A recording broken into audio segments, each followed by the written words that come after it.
What's up, everyone? Welcome to the 20 Podcast. I'm your host, DJ Spider.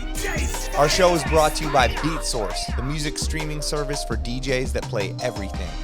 Beatsource has got all the music you could need for any and every gig, along with expertly curated playlists, songs no other record pools have, custom edits, and so much more. Make sure you visit beatsource.com for a free 30-day trial, or you want to bump it up to 60 days, use our code. That's what you get for being a loyal listener. Use our code, the20, and you'll get 60 days. I even got a secret to maybe bump it up to 90 days. You want to hit me up. Thank you to everybody that has been coming to my gigs, supporting the podcast, sending me messages, and just being amazing human beings. I appreciate you, all my Beat Sorcerers. As always, you can send me a direct message on my Instagram at DJ Spider, DJ SPIDER. On there, you can link to all my other pages and download my mixes and support me in any way you can. I appreciate it. You guys are the best. And now, on to our guests. Guests with a plural, that is right. On today's show, we have two incredible DJs in their own right. But they have come together to create an amazing producer-DJ duo. Their live show is something that all DJs would enjoy, and their taste in music and production skills are impeccable. They were among the first producers to release trap mixes. I mean, some of the first people I had heard to put out any trap remixes and trap production over 10 years ago, and they're still going strong. Their edit packs, you know, one that I got very recently, I played in the club 2 nights ago, and it was absolutely killing it. So after this, go pick that up. This conversation was hilarious and it was eye-opening. I had so much fun. I'm super excited to share it with you guys. So please welcome to the show, Pat Drastic and Tom Rex of Thugli. We are here. It's the 20 Podcast, and we have got all the way from Toronto, Thugli in the building. Give it up. Yo. What up? That's right. Blood out. Flat out in the house. Flat out. Yes, sir. Yes, sir, baby. What up, you guys? How are you? Good, man. How are you doing? Good to see you. I'm doing pretty good. Thank you. It's for, I don't know when people will be listening to this in the future or the past, but it's January 2022. You know, we're a good almost 2 years into this pandemic. How's Toronto holding up right now? Not great. Kind of. I heard you guys are inside, like. Yeah, we're inside again. Yeah, pretty much. Like, retail stores are open, but like I think 25% capacity, and then no indoor dining, no clubs, no restaurants, no events, none of that. Yeah, all sporting events, no theaters. Yeah, nothing. And it's like minus 22 Fahrenheit here, so it makes it even so much funner. That's nuts. Like, that's what we were just talking about a minute ago. There was like a Buffalo Bills game, and they're packed. Like, you could see when they were zoomed way out, you could see the breath of everybody on the field. Yeah. Like, it was a cartoon. It looked like special effects. My son was like, we were looking up stats, like what's the coldest football game ever in history. And like, I know you guys are right. You were saying right by Buffalo. Yeah. So we're same really weather. Close by, yeah. Toronto like claims the Buffalo Bills as their NFL team. Yeah, pretty much. Yeah. That's so funny. I never thought about that. Yeah. I guess that makes sense. Yeah, we got the CFL, but no one cares that about doesn't it. count. It's different. Are there any NFL teams in Canada, like how the Raptors are? Never. No. That's interesting. One day we'll take over the Bills though or something. I know people in Buffalo could be really mad about hearing that. But. I don't know if that could ever happen. I think every person from Buffalo would come and kill you. We got more people here though, you know, so put up a good fight. That's true. Yeah. You guys are more hardcore. You guys have the New York, I guess, NYC vibe going there, but Buffalo, sort of, I don't know. It's a way of life. It's true. It's true.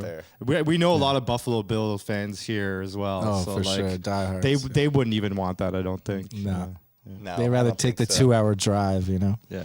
Any Buffalo Bills fans I know are like crazy. You know, like beyond for it. My dad's from Buffalo actually, but he's not a like sports fan at all. So I knew nothing of the Buffalo Bills growing up. Just Buffalo and the coldness. Right. But Yeah, one day. Oh my God. That's crazy. So it makes sense with your guys' weather that if people go out and do things, they're going to be inside. They're going to be getting each other sick. So and I think patio action. Right. And here people have just sort of given up, I think. I don't really know what's going on here. It's kind of strange. It's just seems like the rest of the world has, but here we are. That must be weird for you guys too, because 1 year ago we were all inside and we had nowhere to, but we were like, who's on Twitch, Yeah. And nobody was anywhere. You'd look at videos from any country and pretty much everybody was inside. Now it's like you guys are inside and we're like in Texas, like going insane, or Florida, like having the biggest party I've ever seen. Oh, there's so many people that are just taking trips to Florida and Tulum or whatever. Sure. It's true. Yeah. My Instagram feed is just like an ad for Mexico right now.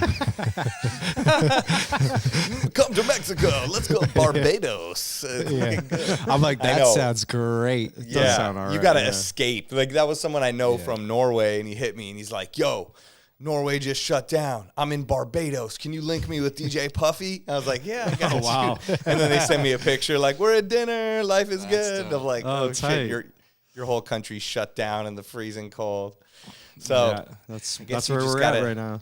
Escape. Yeah. Oh my God. I'm so sorry you guys are dealing with that. I mean, over here it's weird though, because like I went to DJ in Boston on Friday and came back thinking like, am I going to get my wife and kids sick? What am I doing? I'm testing, like I woke up today basically like I got COVID for sure. Cause like I felt all hot, like shit was all fucked up. And I don't know if it was, and so I did one test and then I'm taking my temperature and I got like 99 point something. I'm like, okay, that's it. I got COVID. And then I did it again. I'm negative. And I'm like, I think I'm good, but I think it's just like a mind game. It is always. But even like before COVID, when you're traveling, especially if you're like, we would do it sometimes. We're like flying East Coast to West Coast and then back the next day. That takes a lot out of you, like even just being on the plane and like exactly. Chances are you will come back sick, whether it's COVID or not. Right, but nowadays everyone's freaking you out. Every DM like, "Oh, you're in that club, you're getting COVID right now." I'm like, "Stop saying that to me!" Like, I'm just trying to pay for things, my family to eat. Like, please. But yeah, I'm going to Texas tomorrow, so that's going to be true test of the vaccine. I think. For sure. I got 2 vaccines and a booster, so I'm like, let's see how this holds up, guys. Yeah, we'll see. Yeah, so life is crazy. Oh my God, you guys are shut down. Well, I did see that, and now it makes a little more sense that you were telling me that you share a studio with these guys, but I saw you guys did a New Year's Eve stream that looked, I mean, with some absolute legends in the game, some of my favorite people, favorite DJs, and it just looked like the definition of like good vibes, good people, dope music, dope DJing, fun times. Can you tell us more about that and how that came about and what that was all about? Well, it's even before the lockdown, Toronto did a thing with like clubs where this is so weird because I played a club like solo, like without a Thugli gig, but basically they did a last call at 10 p.m. and all the clubs and bars had to close at 11. So, on New Year's Eve? On New Year's Eve. So people were doing countdowns outside at like 9 p.m. and stuff. Like, oh, this is our fake countdown, the official countdown. This is the LA one. Or no, you're on a different time. That's crazy. Yeah. So we were celebrating like Greenland's like timeline or something, or Iceland's like time, like New Year's. Connected Finland, baby. That's crazy. Wow. And like everyone's gigs got canceled, and so we were just like, let's do like a pop-up stream and just surprise everyone and just like make it happen. So yeah, it was us, Scratch Bastard, Headspin, and our homie ESP, and there was a couple people here in the studio, and it was just good friends vibes. Came through, just hung out, and it was good vibes. A couple of drinks and homies, and it was a good way to celebrate the New Year's. Like, it's always kind of hectic, even with gigs. Like, I know more often than not, you're never with anyone you know. You're solo, or maybe just him and I somewhere, and we're celebrating with people we've never met before, and it's a bit of a weird thing. It's in kind a of city we've never been to. Yeah, something. So it's kind of cool just to like do something with your friends, and I don't know. We had like good food and just kind of kicked it. It was fun. Yeah, it looked like it. I feel like for the most part too, like New Year's Eve's always like the money bag like chase for every Right. DJ. Yeah, Like where can I get like the best like deal or the best gig? It's know. never about who I'm celebrating with. It's more about like what's more lucrative on this day. Yeah, true. I'm strictly about the money on New Year's Eve because it's like you might as well. Mostly everyone is. Yeah. Yeah, you got it. Yeah, I mean, we had no I choice. guess- Right. Well, still look like a fun thing to do. But I know New Year's, it was weird this year trying to negotiate for New Year's because I got offered a few things and I'm like, no, I usually get paid more. Like I'm going to hold out. And then all of a sudden there was just nothing. And I'm like, oh shit, did I say no to the wrong, ended up with I got a gig, I think 2 nights before, like on the 29th in the afternoon or some shit. Like I get called from my boy, like, do you know anybody that could DJ? And I'm like, what is it? He tells me, I'm like, I'll do that. He's like, what? You're not DJing? I'm like, yo, I haven't done anything. So it ended up being like, it cosmically all came together. It was like a great night. I got to hang out with people I know and like, and we were in some dope house in Hollywood. And Oh, dope. That's fun. these people had, I don't know, I guess the new thing I've noticed with DJing, since last summer, I feel like this has been the thing. Like anything from a wedding to like private events to New Year's and other stuff, people are doing shrooms like all the time at this point, which it didn't seem like a social party thing to me as much. And like, it definitely changes your DJing perspective, because I don't know. You know what I mean? When you're DJing to like alcohol people, kind of like their vibe and they're getting hyped up. Rowdy and shit.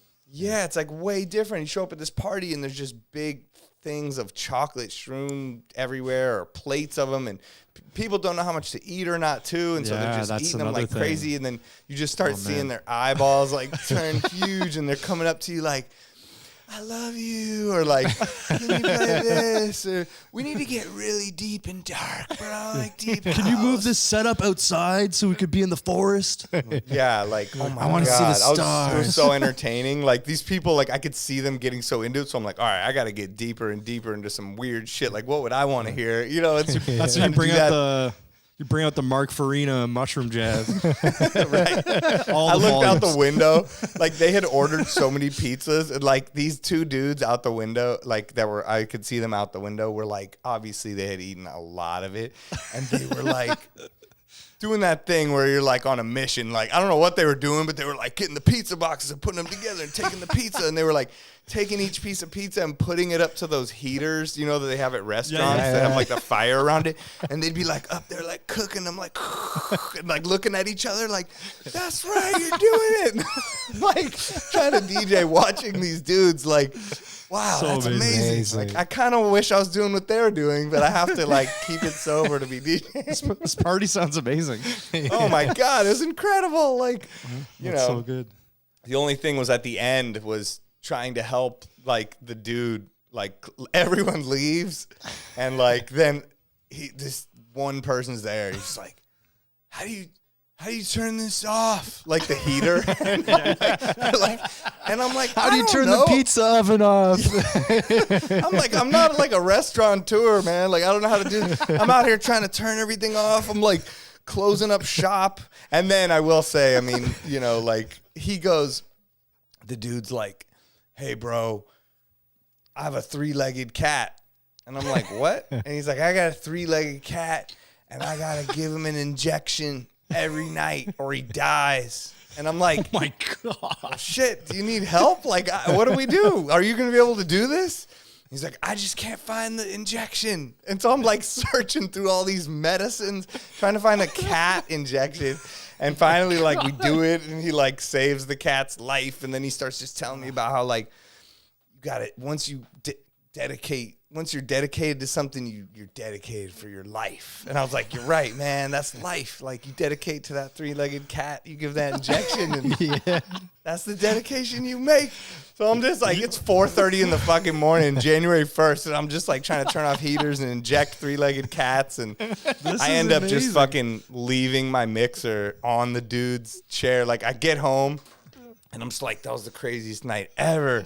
Then I'm like, where's my mixer? And I'm like, fuck? Because I brought my S11. I figured, whatever. Like, the rental dude didn't have the S11. I'm like, I'll just bring it under my shoulder. Who cares? And then, of course, I leave it there. And then, like, it took a week. Like, I kept hitting the people. I'm like, does anyone know where this dude is? He's just, like, gone. And I'm just hoping he's not dead. I'm like, maybe he gave himself the shot. I don't know what happened. You just kept eating mushrooms for the week. like, just gone for a week. And then finally, like, I get hit up and I get my mixer back, and I'm like, that was incrable. So I was that gonna was my say, weird I hope you got paid before the cat injections. You know? Definitely, yeah, got paid. That part was good. Worst case, I could have bought the new mixer, but got my mixer back. And but it's crazy, dude. And some of these shroom things, like it's gonna be like as legal and professional, I think, as weed, because for sure it's on its way. I didn't even realize, like, they have strains, like they had QR codes. You click it and you read the strain. You're eating like an African type that gives you more musical things with seeing, and like I didn't know it was even like that, you know. And then they have these, that's cool, the artwork, and it's like eat 1 to 2 for micro, and like 3 to 4 for like this, and 8 to 9 for a shamanic experience or some weird shit. So it's kind of dope. It's like that though. Like back in the day, we would pop like a gram or two or something, like in high school, not knowing like what that's gonna do, you know, and you just be like you're gone, you know. So if you can take like a little bit, microdose, see how you feel, go from there, you know. It's all down to like a there was no microdose when we were back then. Like nobody had thought of that. Like for some reason it was either like you're about to do all this and you hope you don't have the worst night of your life. Exactly. Or like, now people are like, I just take a little bite of a chocolate and it's the most fun ever. I'm like, no, it didn't used to be like that. We used to have to go through crazy shit. I used to be talking to frogs in a riverbed. Come on. But it's funny, like we didn't think about that back then, you know. Like it makes perfect sense, but we were just like, no, you got to eat all of them, or nothing's gonna work, you know.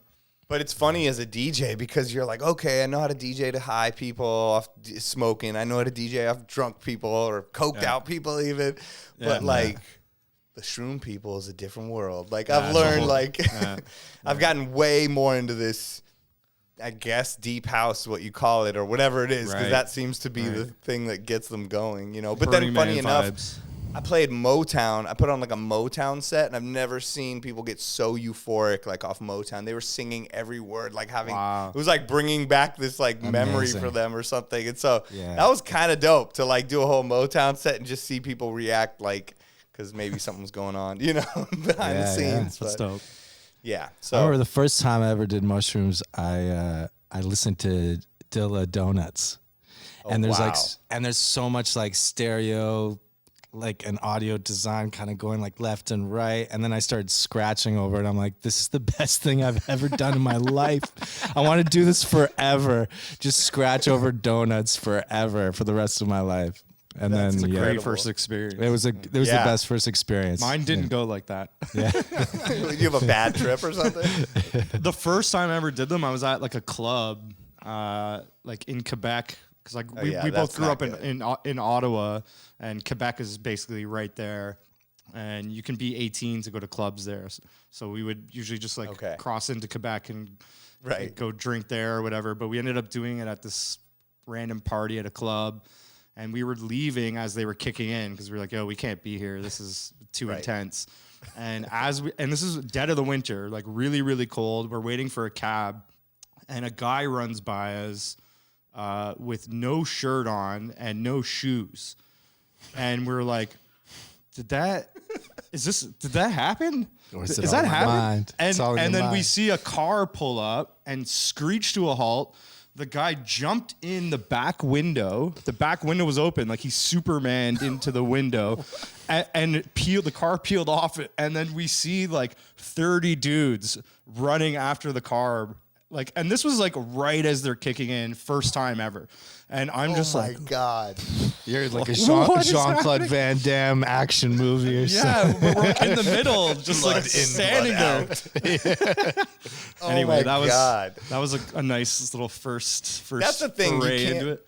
Like everybody's trying to do it at these parties, and I think the one thing is that it's a very awkward thing if you don't know people around. Or no one else around you is on them. because they Right, can't, or you know, no- you can yeah. at least you can feel like the same wavelength as someone. Yeah, you can know? feel But that wavelength and be like, Yeah. we both feel weird, but like, Yeah. I It's a know, team like sport. I went to It's a team sport. I went to a party, like Yes, sir. Yes, sir. basically her 40th birthday, and they had these plates out, and like they're like, we want everyone to do it, and I don't know hardly any of her friends or anything, and so I come in, I'm like, all right, let's boop, pop this in my mouth, see what happens. Next thing you know, like I'm having the most awkward conversations with everybody because it's like normally I'd be like, hey, how you been? But like it's just so weird, you know, and like so just definitely makes you realize you want to be with your friends so you can be just cracking up or listening to music you like or something. For sure. Every time I've done it, like in a setting like that, I've left immediately. Like at a bar or something, it's like, yo, I'm out. No. Like You I wanna need be able to to either be control. dolo or like with other friends that are doing this. And if no one else is, like, bad idea, I'm going home. I know. Well, we'll see if that becomes the new party thing for people. I couldn't believe it. Like weddings, a bunch of weddings I've done too, because it seems like a lot of my gigs get canceled, but I've still been doing weddings, and like, yeah, I was like, damn, you guys are going hard in these streets. One of them, I was in Mexico, and we were like in a fucking jungle, like in the middle of nowhere, like we'd driven so far, and then it was actually incredible. Like I didn't get to do it, but watching them do it and just being able to DJ to them in this setting, I was like, this is cool. Like I wish I could just be at the party with them. Grandma's eating the fat cat and stuff. Three-legged cats. Oh my God, three-legged cats. Like that, that was We like could a all movie. learn I was in a from that guy and his three-legged cat. I mean, Once the you commit, dedication, you dude. commit. Yeah. You commit. Dedicate sure that- yourself. The heaters get turned off and the cats get injected, and and you're good. We all had a wild New Year's, I guess. Yeah. Yeah, I went from I had already resigned myself to like I'm not DJing. Like fuck it, I'm just gonna like have a chill New Year's, like hang with my family. Because the year before I didn't DJ because it was super height of the pandemic, and I had thank God gotten this virtual DJ gig that was very interesting too. Like it was me and this guy Sean Kantrowitz who does. Me, him, and Steve Wonder started this thing called the Questions Hip Hop. That was like of course. hip hop trivia. I kind of hadn't done as much with it for a while. Him and Steve were doing it, but Sean's really like has been the writer and really the brain behind, you know, doing all that. And we got hit up to do both of that for a New Year's gig. They were like, will you do these segments? And like I DJ and then he asks hip hop trivia to the crowd. So yeah, it seemed cool. But then you know how as things go, like more and more people get involved with how it gets planned out. So then they were like, can you DJ a 5-minute set? I'm like, I don't think a 5-minute set. Like I literally can't fit in 3 songs. So I would try to just do the fastest set of my life. That he would ask like 2 questions, and then I'm like, thank God we're getting paid for this. But it was very, I don't know how well it went over. And then I just ended up hanging up in Big Sur with my family while it broadcasted. And that was actually one of the best New Year's gigs ever because I got to do nothing, pre-record. Cool. So this year I thought, okay. Yeah, I couldn't even watch myself. The service was so bad. I was like trying to tune in. I'm like, I couldn't even, we had no internet. But yeah, so this year I thought, but you know, ended up, you never know. Life is unpredictable, which is indeed. Yeah, us too. We're grateful for our New Year's. It was awesome, and you can check it out still on Scratch Bastard's Twitch channel website. Or website. Can you or he has the VIP Grillin' Club or whatever, right? So yeah. Top Grillin'. Yeah. Top Grillin'. Subscribe to that. Yeah. Subscribe. Support that man. Yeah, support that man for sure. His energy's contagious. Dude, that's the thing. Just the clips you guys posted from the New Year's were the best because it looks so much fun. It's hard not to have fun. Yeah. Everything you guys were doing was super dope DJ-wise like that. But Scratch Bastard, every single clip is coming in doing some ridiculous shit with like a massive keyboard or like singing something or balloons or something on his head. And I'm like, this guy's just the fucking best. Dude. He's like, man, and we went for 5 hours and he just like... He's just on the whole time. You know what I mean? Like I've seen him do Twitch. I don't know how long. Maybe it could have been 11 hours. Like one day. Like I kept tuning back in. Like is this guy still on? Like, but he has the same energy the whole way through. Yeah. You know, like hour 5, he's just as hype as the first 20 minutes. I mean, I told him years ago like that. I just feel like if if there ever was a president of DJing, like I would vote for him. I would be like, 100%. You are the top. Like I need you to be the representative. Yeah, you know, if anyone can look at DJing and be like, what's it all about? There you go. Just look at that guy. Example. Yeah, right? no doubt. He's got every always angle covered, you know, like he's so knowledgeable about music. He's a record collector. He's, technically well-versed. He's good with, talking on the mic. He's just like so well-rounded. You could play all different types of music. And the best part is he's just having the best time and conveys it so well, I know. You watch him and you're like Craze always says, like, he's the only one who's allowed to smile when DJing, like. That's so true. Yeah, his smile is the best too. So it's like part of it, but for sure. That's amazing. Well, dope. That's so cool. You guys share the studio with him and you got to do the New Year's gig and all that. I hope it opens back up because it seemed like you guys were doing stuff for a minute. I mean, it's like 6 months, 8 months ago. I saw you guys doing, residencies every Thursday at that EFS place and doing all types of stuff, right? And doing drive-in things. And it seemed like Toronto was really out there. Yeah. I mean, the vaccines really seemed like they were going to let us do a lot of shit. And now it's kind of like, maybe not. There's a lot of dope new clubs that gain momentum too. And then now it kind of put like just like a shutdown on everything that was like kind of brewing. crush the momentum. Yeah, crushing momentum, you know what I mean? So we're just trying to stay positive, It will be back soon enough. It just sucks because we were really back full swing. Like the clubs were packed and the energy was there. People were like open and excited and a lot of cool things were starting to happen. Right. What are the positive parts, I guess, of having to stay in? Like, were there any good things about working on music or doing streams or connecting with people or family? Or were there any things kind of positive that came out, I guess, of having to stay inside and do stuff? I mean, initially maybe like I don't know. I'm a homebody. So I'm kind of used to just being home solo and like working from home anyway. And it just kind of I'm more upset about it just because we were, kind of back into full swing. Money was back and the gigs were back. We were all having fun and kind of motivated, inspired. And now it's it's tough to keep inspired when you're like, we're making music and busy doing that, but we have nowhere to play it. It's kinda, you're like, ugh. I know. Well, do you guys stream? Like, because I saw you on that stream, and I've seen you do a few other ones. Like, I think I saw you on the HMC headliner stream and maybe a Serato stream, unless I'm tripping. Yeah. No, we did Serato one. We did like a Fool's Gold one, and we do a few here and there, but it was. But do you do it yourself? Like, it's our channel. No, not really. Like, we have a channel, but throughout like a good portion of the pandemic, I was doing every Friday with Headspin, and I would just kind of go to Headspin's crib. Yeah, the dim sum thing and stuff. Yeah, he was doing that, and then we did like I don't even remember the name of what we were. We would basically just meet up. Yeah, Mike Juice. Sorry, I can't believe I forgot that. But we would just show up to Headley's and drink, and both of us are kind of like a little bit introverted. So like talking on the mic was difficult, and with Twitch, you really have to engage with your chat, and so we would have drinks to kind of loosen up and be able to talk on the mic. So we're like, we'll call it Mike Juice. Just who's bringing the mic juice this week? Exactly. Yeah. And that was fun, but. We never really like did any on a regular basis. You and I don't think. Yeah. As we should. What about like we should. a product?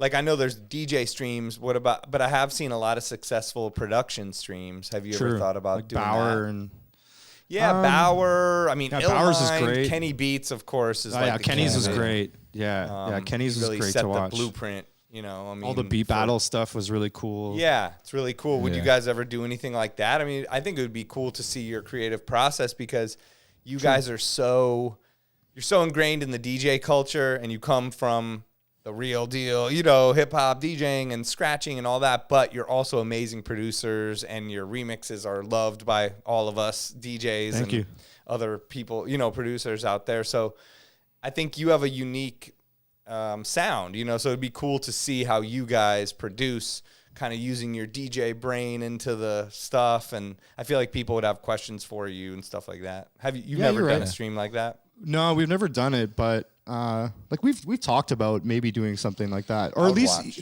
even without streaming, like just documenting a bit more of our process, because we're pretty like closed off when it comes to that, and not really on purpose. Just we just, you know. I mean, because you guys put out those edit packs that are so amazing. Every time I have to like stop myself from playing every single one. Like when I'm out, I'm like, oh, this one's dope, this one's dope, this one's dope. I'm like, okay, I can't play every Thugli edit in a row. Or you can if you want. Yeah, go ahead. Dude. Go ahead. I am now Thugli. They're stuck inside Toronto. Yeah, exactly. Someone's got to play them for us. Someone's got to play them. Yeah.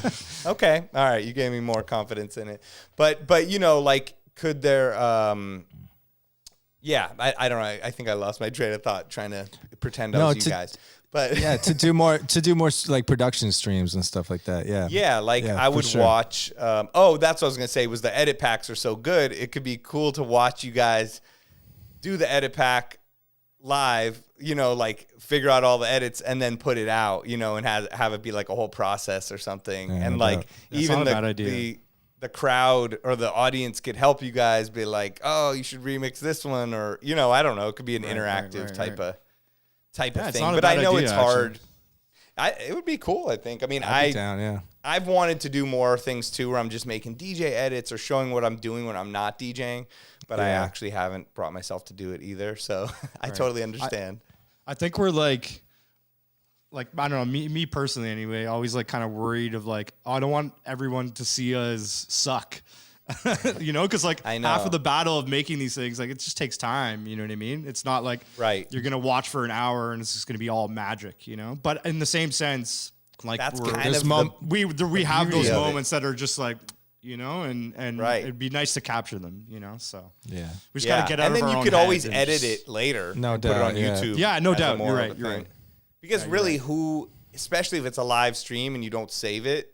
Who cares? Yeah, that's true. Yeah, you're right. But whoever's watching, just me and Pat arguing over a kick for like. I mean, that's what I'm worried about. That would be a hilarious recap. You're like, no, stop using the vengeance one, dude. There's too much sausage fat in her. That's the entire recap. It's just you guys arguing over the kick. It's possible that's what would happen though. Yeah. You know? Well, that would be cool. I think that could be, because the DJing thing is dope, but I want to get back on Twitch and I want to not just do DJ shit. You know, like I was going to do one where maybe I was reviewing 20 songs that came out that week, or you know, different shit. Oh, that's cool. Like a different idea. Well, because this podcast is called the 20 Podcast, and we used to talk about the songs 20, that came out. Yeah. So Kid Spin from Beatsource makes the 20, which is 20 new songs of all genres that comes out every week, and it shows up. If you have Beatsource, it shows up in your Serato, and you can instantly play it and go through it. So I used to play them, and we would go over it like, oh, that's dope. Oh, this, you know, whatever. And I would play this here. But copyright laws sort of killed that part of the podcast. Right. But I was thinking you could do that on Twitch. That could be a fun thing to do. And then maybe make DJ edits or do something where you work with the community to do something. So no, it's a great idea, actually. To see DJs, because a lot of DJs are just doing the same shit, which is great, but it gets repetitive after a while. Like 100%. I don't keep up as much on Twitch as we once were, when there was like, cause obviously there was a big boom in the beginning of the pandemic, but like are people still really, aside from maybe like Zach and Paul and Bastard, like are people still streaming? Like I know a lot of people kind of just went back into the club and never really kept doing it. Like, yeah, I think there's a good amount of people. And then also, since a lot of things kind of fell apart the past couple months, a lot of people are back on because of that. That's true. And I think a lot of people are just like, this is part of my life now. I mean, I had you know, DJ Magic Mike on last week, and you know, he's like Miami bass pioneer, you know, and legend. He's like, I'll never stop. This is my life now. It's like a source of income. This is my crew. This is my community. So I think it depends how deep you got in it and all that kind of stuff. But yeah, there's still a good community on there. And it seems like the producer community has been growing and is still growing. Because like that guy Monty Booker got on, or El Dre, true, or like all these dope new producers that I follow on Twitter and Instagram, and then I've seen them get on. And wow, like the support that they're getting, probably from the same people that are the Kenny Beats viewers and stuff, is incredible. You know, even they seem shocked, like, holy shit, this is nuts. And then they're coming up with crazy ideas and doing different things. So, I noticed a lot more producers are getting on and utilizing it, and DJs. So, yeah, it's still going. I don't know what'll happen with the copyright stuff after a while, but there was always that question, like, you right, know, are they going to put the kibosh on it? Like, what's happening? Right, but I think it's worth just doing it and not worrying about it. And then if that happens, you adjust just like anything else. Like that's happened to us. I saw a tweet today, and they were saying 15 years ago today, Don Cannon and DJ Drama were arrested, and it was showing them that big raid in jail with handcuffs on, which is hilarious because like, what are you handcuffing them for? Like they're gonna bust out and make like a mixtape right in front of you. Like it's not like they're murderers and you're tying their hands together. But their hands are what got the MP3s together, you know? Like. Exactly. Like, you just put Little John over this, Gangsta Grills, what the hell? So amazing. We got a message. I don't know if you saw this. I deleted it, but we got a message in our DMs the other day of some guy like upset about our remixes. Like he's like, I love all your remixes, but how do you get away with this? You guys are stealing people's materials. I was like, what? But you like them. Yeah. But you like them. Call yeah, the cops. I mean, I know people are weird. With stuff they don't totally understand, I guess. Exactly. So, you know, sorry, I know we've just kind of gone through a lot of random topics before I even got into the history of you guys and Thugli, but it's been fun to catch up and we're catching up. Discuss many things. And also before we started, like we were figuring out where we all met, you know, and like, I mean, we met before you guys were Thugli, I think, right? I had met each of you. I think so. I don't know if you and I had met before Thugli. I'm not sure. Right. Maybe I just knew your name from like we knew each other through mutual friends and stuff, I think. But But and you guys Pat was the last official member of the A team, which was like the Canadian like DJ All Stars basically, and it was DJ Illo, Junior Flow from Keys and Crates, right? Headspin, DJ Pump, you, Illo, Team Canada, and Team Canada, Grand Theft, and DR1. Yeah, that's a crazy. It was a crazy crew, yeah. Look what they're all doing now. Like, that's nuts. Yeah, everyone's got their own little thing going. It's great. Yeah. I love it. You fucking Canadians, man. What the hell? Yeah. Somehow, it's cool, man. You guys are running the world musically. It's a cool, tight-knit community we got. Like, the DJ community up here, it's like... It's amazing. It's nice. It's small. Everyone knows one another. From, like... left coast to right coast, east to west, yeah. Just from Vancouver to Toronto alone, and then everywhere in between, there's so many amazing DJs, as well as just music producers, rappers, like for sure. I mean, singers, everything. You know, it's not even just dope DJs. I mean, in Toronto, I'm like, I don't know how many DJs we've had on from Toronto that are like my favorite DJs. So I remember you saying that. You're like, we have to sift through all the Toronto. Yeah, there's so many. I have to like stop because I'm like, oh, they're from Toronto. It's too soon. Yeah. We just had a Toronto. It's gonna be 20 podcasts with just all Toronto DJs. 20 Toronto DJs. Yeah. Well, top 20. That's you just had incredible. Kirk on here the other day too, right? Or last week. Yeah, we had Four Corners 2 weeks ago, and that's how I found out about the Toronto shutdown and him DJing to Raptors games that were empty and empty Raptors games. We went to one right before everything shut down. The last one, I think. Really? The last one of like a full arena. We went to. Wow. Yeah. It's crazy. That's nuts, man. That's crazy. Well, dope to have you guys on. And so you guys, you know, come from the real DJ world, you know what I mean? And battling, and I know both of you guys were individually in DMCs, Red Bull 3 style, like a lot of those kind of battles. How did that all start? Like, I guess, where did both of your inspirations to even become DJs start from? And then how did you guys meet and link up and become friends? We both grew up in Ottawa, so like it's the capital of Canada. Okay. It's about 4 hours north of Toronto. And we both grew up skateboarding. We kind of met. We lived in the same neighborhood and kind of met through skateboarding. And skateboarding sort of brought us to DJing, just through like skate videos and stuff. I think we saw. Well, I was kind of interested in it before seeing this, but seeing the York mixtape video with Rock Rada, I was like, okay, I want to do that. I want to like make beats with 2 records kind of things. So I got into kind of like the beat juggling and the turntablist end of things before even wanting to learn how to mix.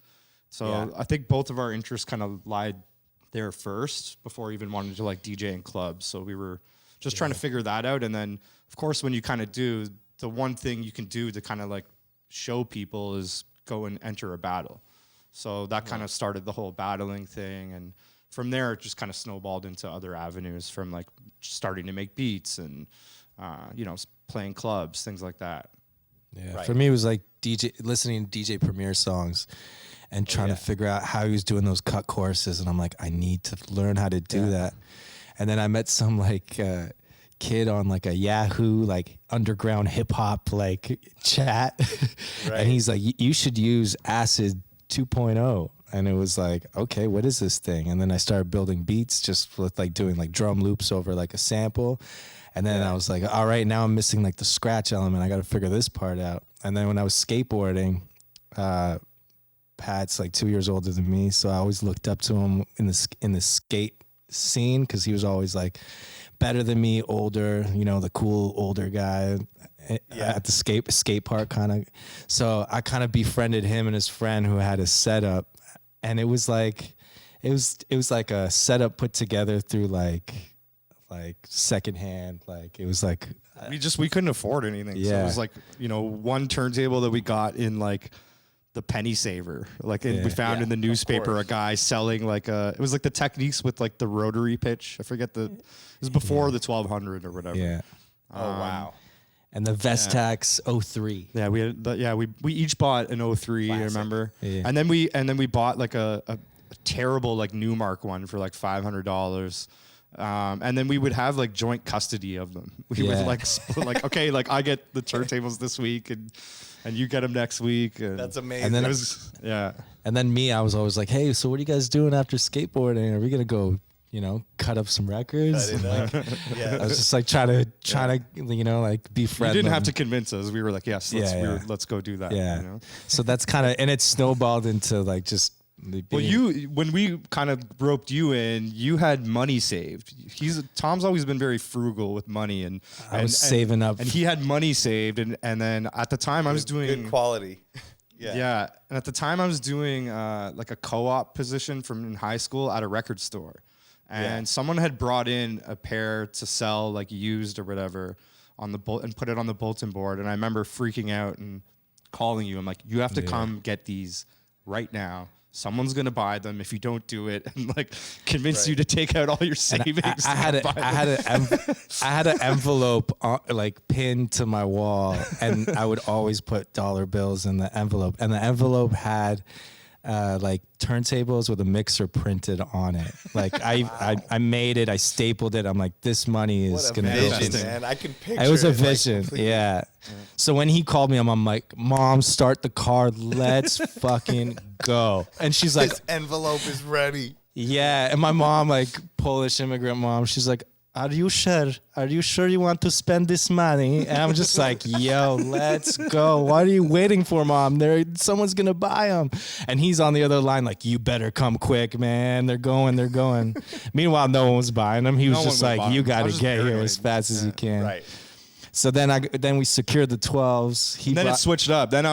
Then everyone was coming over to my spot. I'm coming over. After skateboarding, and then we were just cutting it up, and then it just kind of snowballed. And that's where it all started. It all started there, yeah. And I remember like these guys were trying to make the fader and the Vestax 03 like more smooth, so they would put like WD-40 in it. Bad idea. Bad idea, kids. Don't Yeah. do that. Same. I Yeah. would do that shit too, and it'd become all scratchy, like didn't work. Yeah, and then yeah, you have it to would do it bleed. every time, and be like. The only Yeah. Bleeding advantage sauce. was that, like you said, I was obsessed with the DJ Premier scratch choruses too, and how did he make Yeah. those sounds, and how did he do it, and some of the early ones, he'd have that weird staticky bad thing on it. Yes. And You'd hear the sometimes like, the bleed WD-40 click. thing would do. I'm like, wait, maybe I'm doing the right thing, but really it was just probably a coincidence that he also had a dirty ass fader, or was using like the cut. But that totally added to everything. To hear Yes. that little Yeah. that bleed a little bit, Totally. it was Even on super old dope. rap records, like hearing Flavor. like static on certain records, Yeah. we're just like, It's flavor. yeah. I know. We did a remix of Mighty Healthy Ghostface recently, and we found the original sample, and we're like, it's just like the one they sampled in the actual song is just so gritty and has all that like static. It just changes the whole vibe. So we ended up choosing to go with like the dirty like Ghostface Killer Right. like sample instead of like the OG they sampled or whatever. So Right, it's like you sampled the sampled one. yeah, exactly. So it just Adds to it. It just adds to it, that grittiness sometimes, that analog grittiness, Yeah. especially in this digital world we're living in. And then soon we'll be playing gigs in a metaverse or some fucking Right, wild exactly. shit. Yeah. So even like gigs won't be analog anymore. You know what I mean? Totally.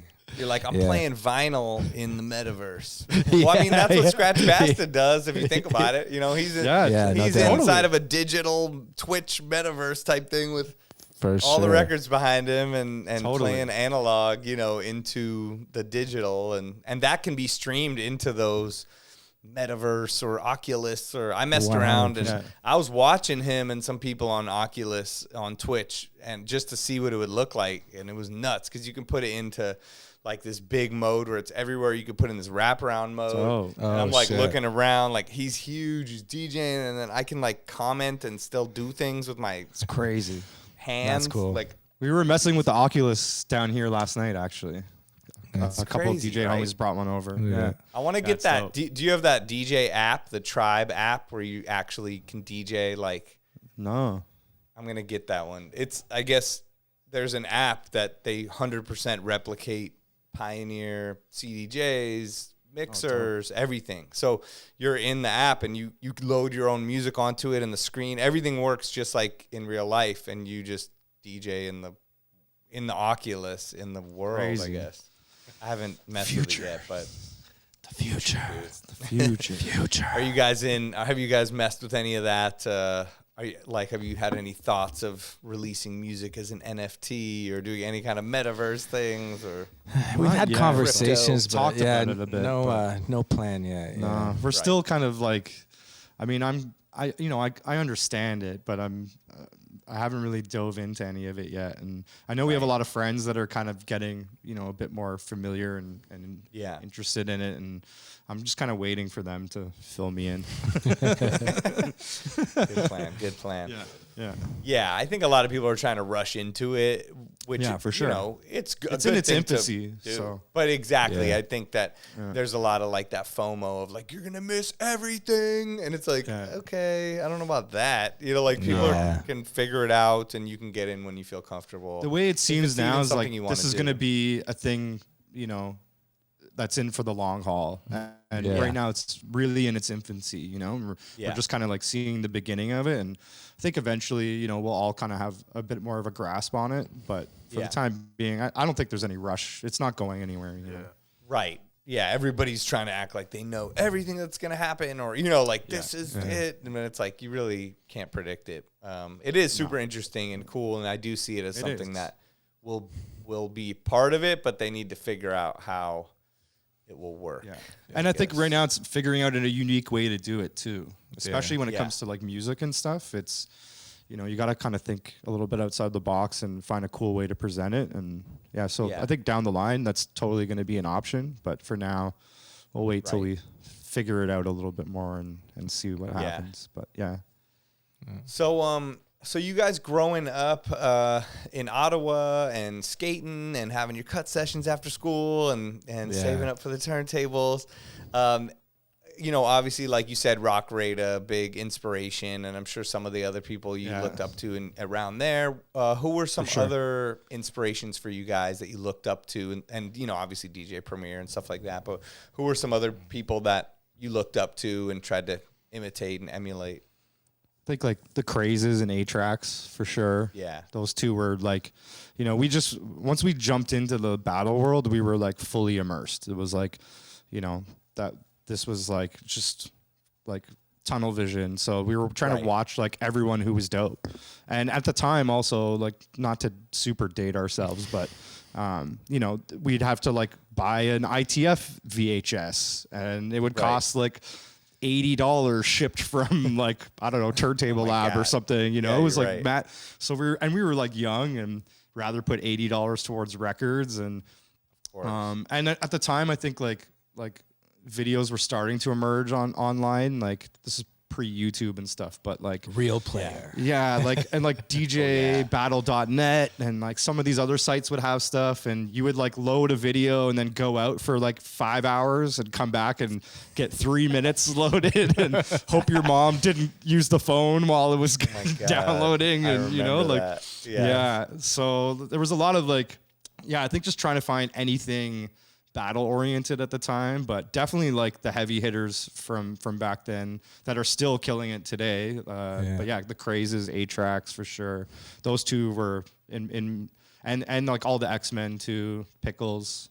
They were like big influences for sure.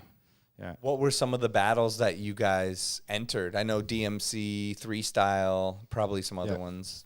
Me and you did an ITF one. Right, ITF. I used to go to all the ITF.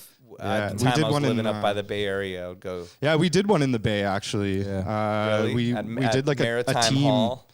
Yeah, it was actually. I probably was in the audience watching you guys. You might have. Because I would go. I would buy tickets to every single one. I would go to Maritime Hall. I lived like 45 minutes away. Yeah. It's a big skate spot too. Actually, the stairs in the front of that place is like a famous. It's right there where the freeway is and like that hill down. I mean, I went the shows I saw at that place. I remember I saw like Goody Mob, Outkast, De La Soul, like all the same night. Like there was like a Goody Mob, Outkast, De La Soul, and another legendary group with probably like Qbert opening or something. Yeah. And I would just see the most incredible shows, Souls of Mischief, all that. But ITF would happen all the time, and I would go and just stand and watch every. So I swear I probably watched you guys. It might have been actually, which is nuts. Yeah. So yeah, we would do like we did the one ITF I think, and then. You know, like our local DMC, which like, you know, soon turned into like getting to nationals and then eventually world finals. We both me and him competed in like the team competition in the world final. And I did the head-to-head representing Canada, and then also like the 6-minute one representing Canada one year. And yeah, so we were like, you know, big into that. And then are you the only Canadians that did all three? Maybe. I don't know. Yeah, you should put that on your resume. Dopey might have. I'm not sure about Dopey, but Dopey maybe, I might be. I don't know. And you won, right? Like you won the national for Three Style and DMC. I won, DMC. I won all three of the DMC nationals and then the Red Bull Three Style as well. Yeah. Amazing. Yeah, so I hadn't competed in a really long time when Three Style kind of came about, but. I got asked to judge one of the first ones before it went on like a world level because it started in Canada, and then it was kind of like maybe I should try and do this, and decided to enter, and I went from there and did well. Yeah, it was a good experience for sure. That's dope. And do you have any? Was there any like crazy controversial stuff that happened at the battles, or any just insane stories or weird things that went down? The funny thing is him and Bastard were like arch nemesis in the DMC times on the stage, not obviously. We were boys. In the green room, it's the friendly Canadians just saying thank you and sorry the whole time. But on stage it was just like it was on. You know what I mean? Yeah, there was a time like mid 2000s we were both competing and kind of like at our peak as far as like the competitions were concerned. Yeah. So I would win one. He would win one. And I remember one year I beat him at like the DMC head-to-heads. And I got kind of like really confident and a little bit cocky. And I was like, I'm going to go down to Scribble Jam and try and take him out at Scribble Jam. That was like my goal, because that was like his little universe. And I ended up going down to Scribble Jam, and he wiped me out first round. Why was that more of his universe? You mean, because Scribble Jam was like also a freestyle battle rap thing, right? Right. Well, he had already won, I think like 2 or 3 years at this point already. Okay, so they knew he was. He was the big guy he was the man there, you know. So I was kind of like, let me go down there, see if I could, you know, take away his title. Didn't work. And you're like, I got you.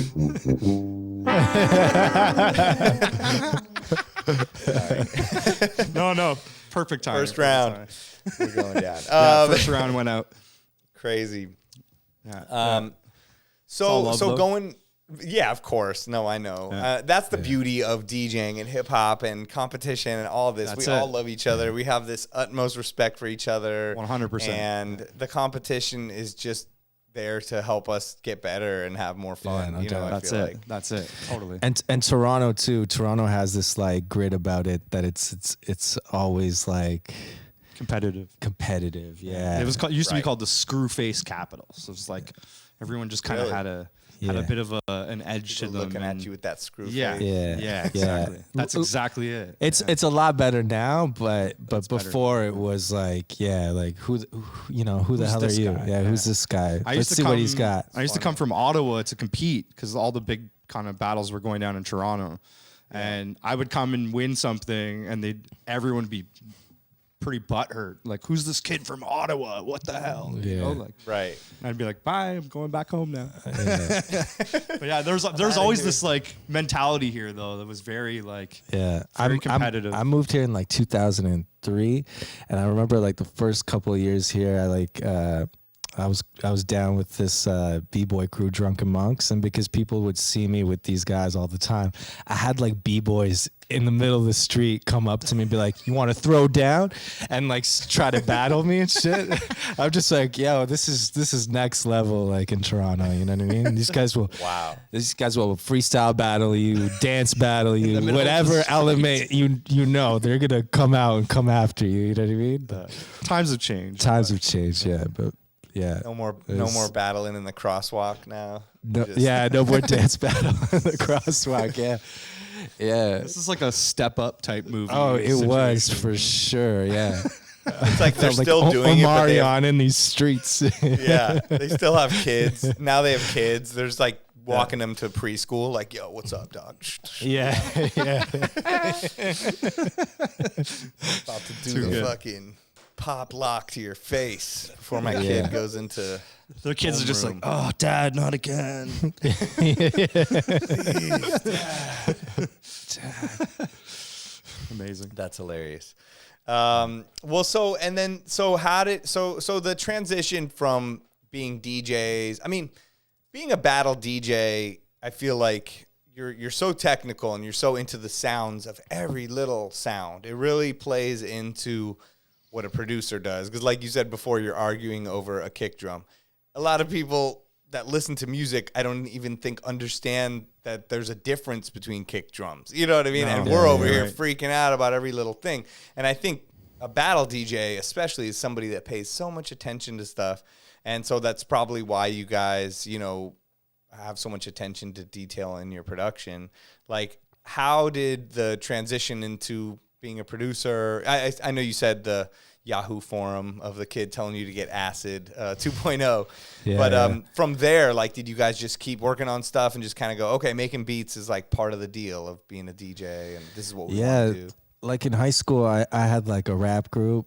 And so I was fortunate enough to like kind of figure out what goes into making something like that, from like studio sessions to recording on different mics to how to put the product out, how to get the CD manufacturer. Then I was like, you're making records in high school, which is crazy. And you're on it early. That's nuts. And I was a jack of all trades too, so I would Photoshop and figure out how to do the cover and the insert and how to get the vinyl pressed up. So like that kind of taught me at an early age how to obviously mistakes were made, but it taught me at a very early age what goes into making a record. And it was a good lesson for me. And while this was going on, I started, I guess, doing less of the battle stuff, and Pat was still deep in it with the Red Bull 3 style stuff. Right. And so I just continued like making rap records and producing for like different Toronto artists and Canadian rap artists. And once Pat kind of, I guess, put his glove, what do you call it? Like retired, put his gloves up or whatever. Hung up the belt. Hung up the belt. Yeah. Hung up the gloves or whatever.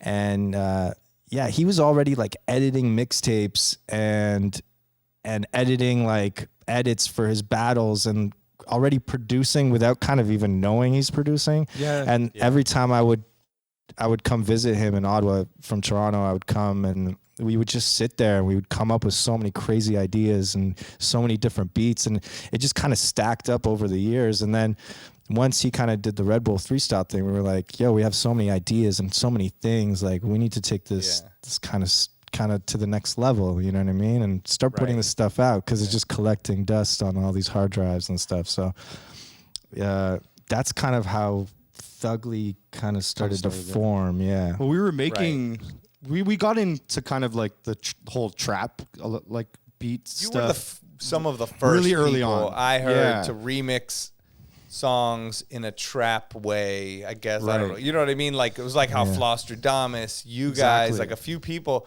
were putting out these tracks where it was like, damn, they just took a trap beat and put it over this. Like, it seems like something that would be obvious, especially now.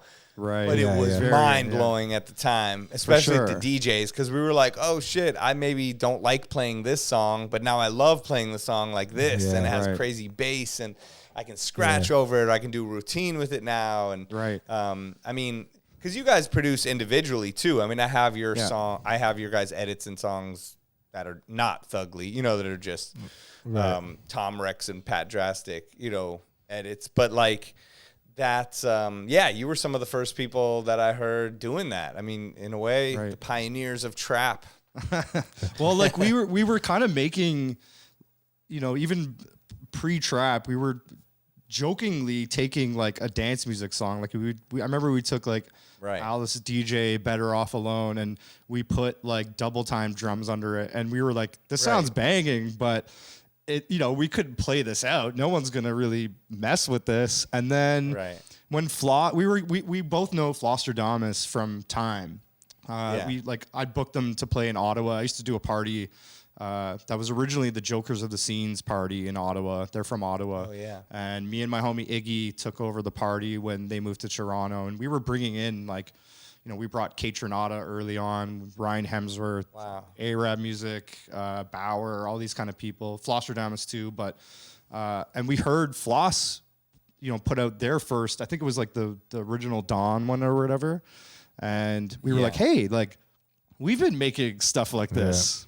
This is a thing. Like, it's happening. We were like, oh, this is like, you know. And so I remember we sent them a bunch of our early records, and they were loving them. And you put them on some mixtapes. They put it on like their first like band mixtape, which was like all these kind of new trap artists. And yeah, there was like, I think at the time it felt like there was only like a dozen of us that kind of all had the same similar ideas. Yeah. And kind of got in at the ground level, and then it snowballed like pretty fast. Yeah. But yeah, we at this point, I mean, like you were saying, you were already producing pretty heavily, and that was my opportunity. Again, I was very familiar with using, you know, Acid and SoundForge and the beginning of Ableton, but that's kind of when I dove in headfirst into the production and was, you know, the battle stuff was a bit behind me. Still playing clubs a lot, but I was really deep into, you know, wanting to learn how to produce. And I remember SoundForge. That was my shit. Yeah, that was like Acid, and because he got put on the Acid, then he put me onto it, and that's where I was doing all my mixtapes early on. And we should make it clear that Acid is a computer software, kids. Going off the beginning of this podcast. Then they're on Acid, and then they're on Shrooms, and that's how you produce, bro. These guys are really psychedelics. Kids, what? Check this out, kids. So eat this. No, I totally. But what about now? Are you guys on Ableton? Yeah, full on Ableton. Okay, Yeah. strictly Ableton. Yeah, for the most part, yeah. And what about like for your live shows? I know that like you guys do a 4 turntable thing when you do Thugli live, which is cool to see because a lot of people just kind of make it easy and just do the 2 things and share the headphones and be like, For here sure. we go. Yeah, Which nothing wrong with that, but I love that you guys keep it, you know, the true school way. You know, that's Where like every what I sound used to do guy with is Steve worst Wonder. nightmare, though. Yes, of course. Yeah. Like they're like, oh, really? Like just take up so much real estate and you know, in the odd time we'll do like turntable mixer, do instant doubles. Right. But we like having the option of having those extra channels to like, you know, have an a cappella over a mix or you know, to do, I don't know, it just gives you that extra arm, you know? And so we like having the extra option. arm. Yeah, for and sure. just being comfortable. It's like just 100%. A different feeling. Like, I mean, how important it is to you guys, to be on gear that you're comfortable with. It's like it 100% have to have like our gear, you know? Like, we don't mind, like, you know, getting used to CDJs and stuff like that. But if you want us at our peak performance, you're going to want us on, you know, on Pioneer S9s or S11s and 1200s or Pioneers, you know? It'll be worth it. It's worth it. Yeah. Yeah, exactly. I know. I think I'm using tomorrow. They said they have the CDJ 3000s. The new ones. S11 tomorrow. So that'll be fun. I don't think I've actually DJ'd on that exact setup yet. And I'm going to try to do HID mode. We'll see how it goes. Okay. Getting technical. But yeah, I mean, we had a 3000. Update that firmware. We had a 3000 in the studio for a bit. I think Bastard brought one down. Oh yeah, with the big update the firmware display. of the 3000, right? Yeah, right. I know. It's my only worry is like, is my operating system about to fuck up tomorrow? I know. Whenever I hook in a new setup, it's that. It's just like here's do we go. Upgrade he now. Just What's hit gonna me. happen? He's like, is this cool? I'm like, I think so. I mean, I would hate to at We'll find out when we get there. 11:59 p.m. be like, it's not working, dude. Like, I don't know. Oops. So I don't know if I need. I'm on Mojave, so I don't know if I need to update to Catalina or something. We'll see. We'll see what happens tomorrow night. Mojave, you're a bit back. You're a bit back now. I'm pretty sure. Yeah, because it always shows me this thing on the screen like update firmware, and I tried it, and it was like, no, your thing is too old. I'm like, fuck. But it's worked before. We'll see what happens. The CDJ 3000s are pretty dope though for scratching and all that. It feels pretty similar, but same. I never feel as good as when I'm on like, you know, turntables and an S. And now with phase and stuff, it's you know, it's been a while since we've done like a big festival set and stuff, but that's a huge game changer when it comes to stuff like that. You know, So like there's a bit of a safety net there. You know. Yeah, totally. And so you guys have toured extensively, you know, as Thugli and gone to all kinds of crazy places in the world. What are some of the like most memorable tours you've been on, or maybe the most memorable people you've toured with? That kind of world. We've had some cool ones. We did like a North America one with Keys and Crates. It was like our and Gladiator from LA. It was like our first big like kind of bus tour across the country. And oh wow, it's exciting to wake up every day in like a different place and not knowing where you are. And it's the first time I understood like. You'd see like, I don't know, like Ozzy or someone come out at a show and be like, Cleveland. And they're like, he's in Chicago, you know? Yeah. And you're like, how do you not know that? But it's like, no, you kind of don't know where you're at sometimes. You wake up and kind of days. What city am I in? Because you're traveling overnight and you don't really know where you're at and everything becomes such a blur. And true.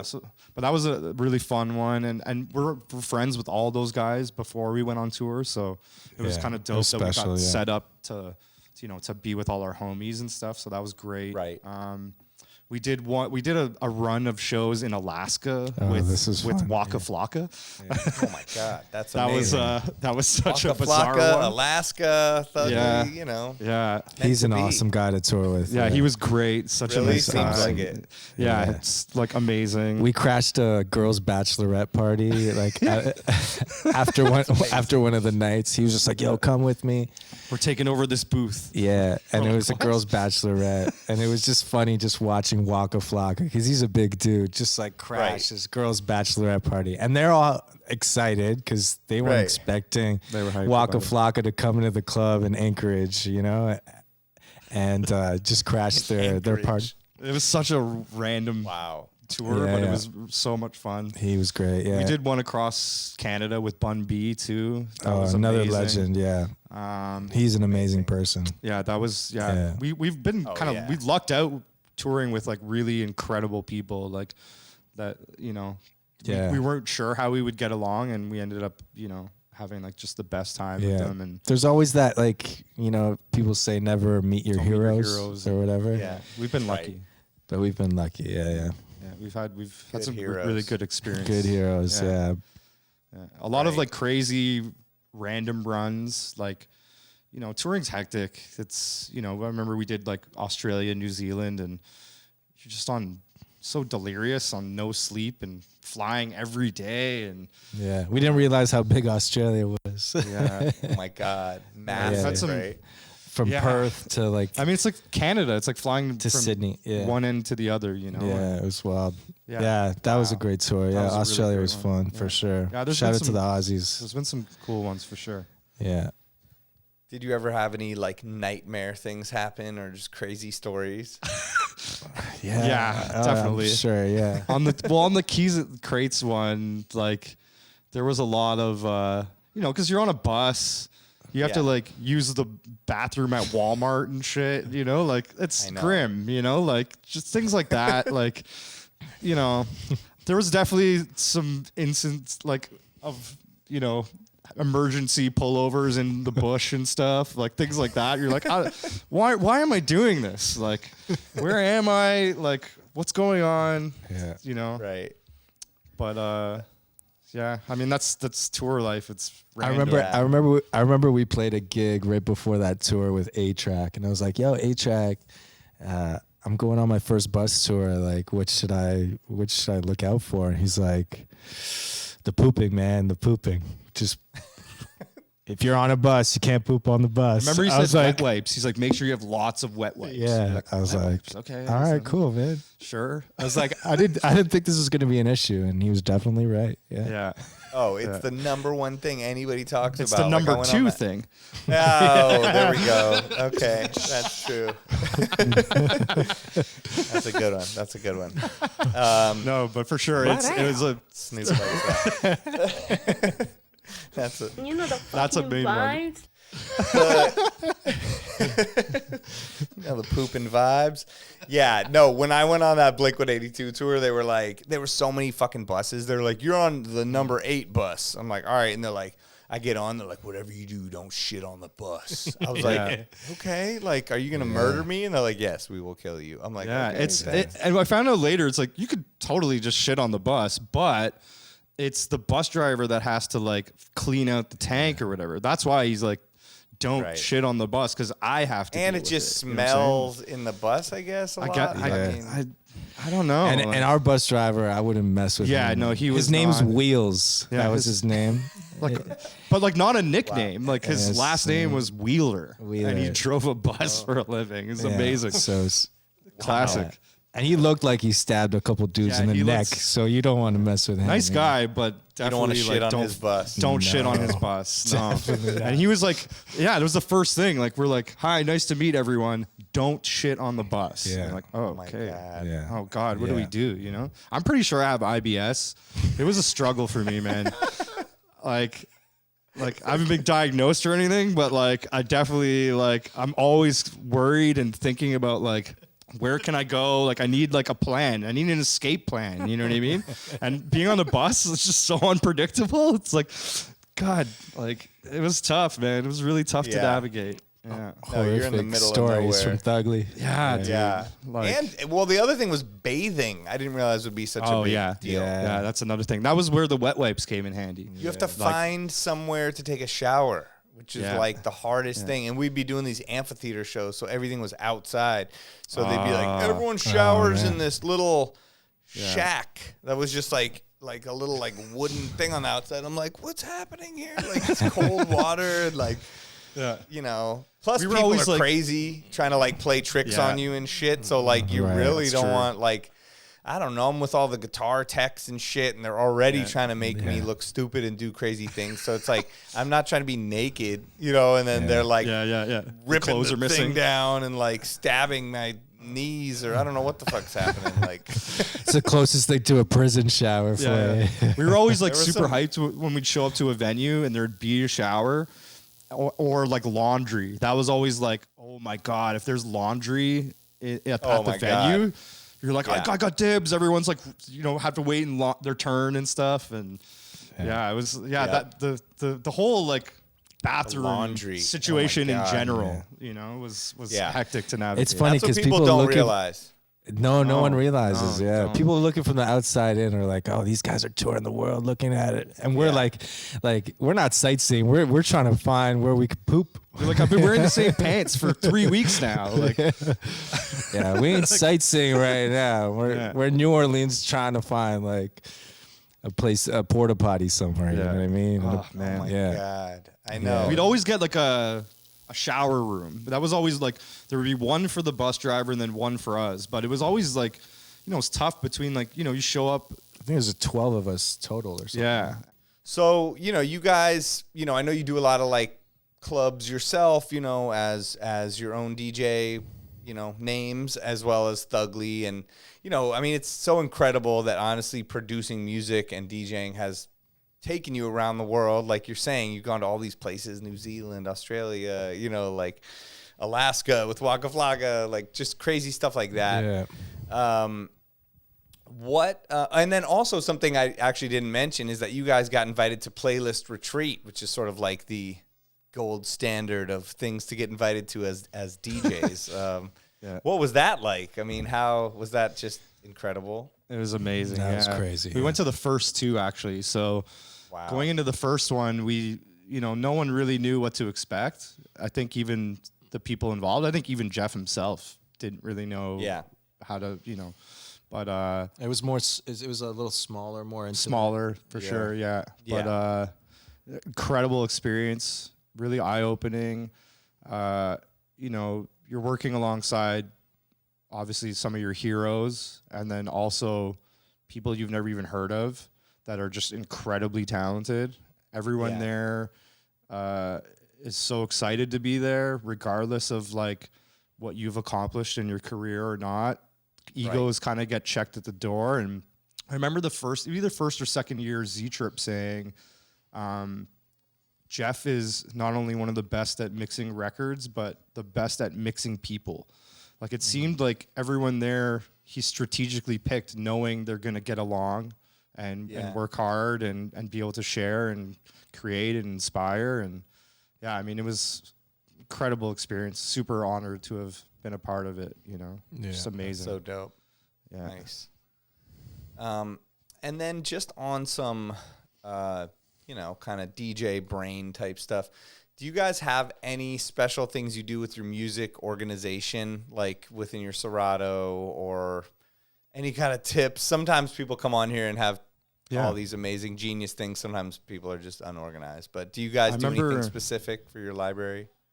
I remember you talking to XL about this, I think. He still has one of the most listened to episodes, I think, because of that. People go back and like, tell each other about it.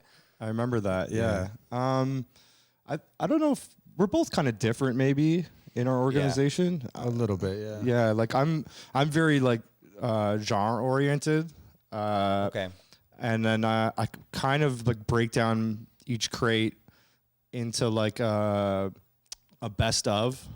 Like, so all the ones that are like within that genre that I'm for sure going to play out. And then within that, I kind of do warm up and prime time. So I can kind of like go into the ones that I know I'm going to play in the club that are going to be the best to warm it up and the best to kind of like go ham.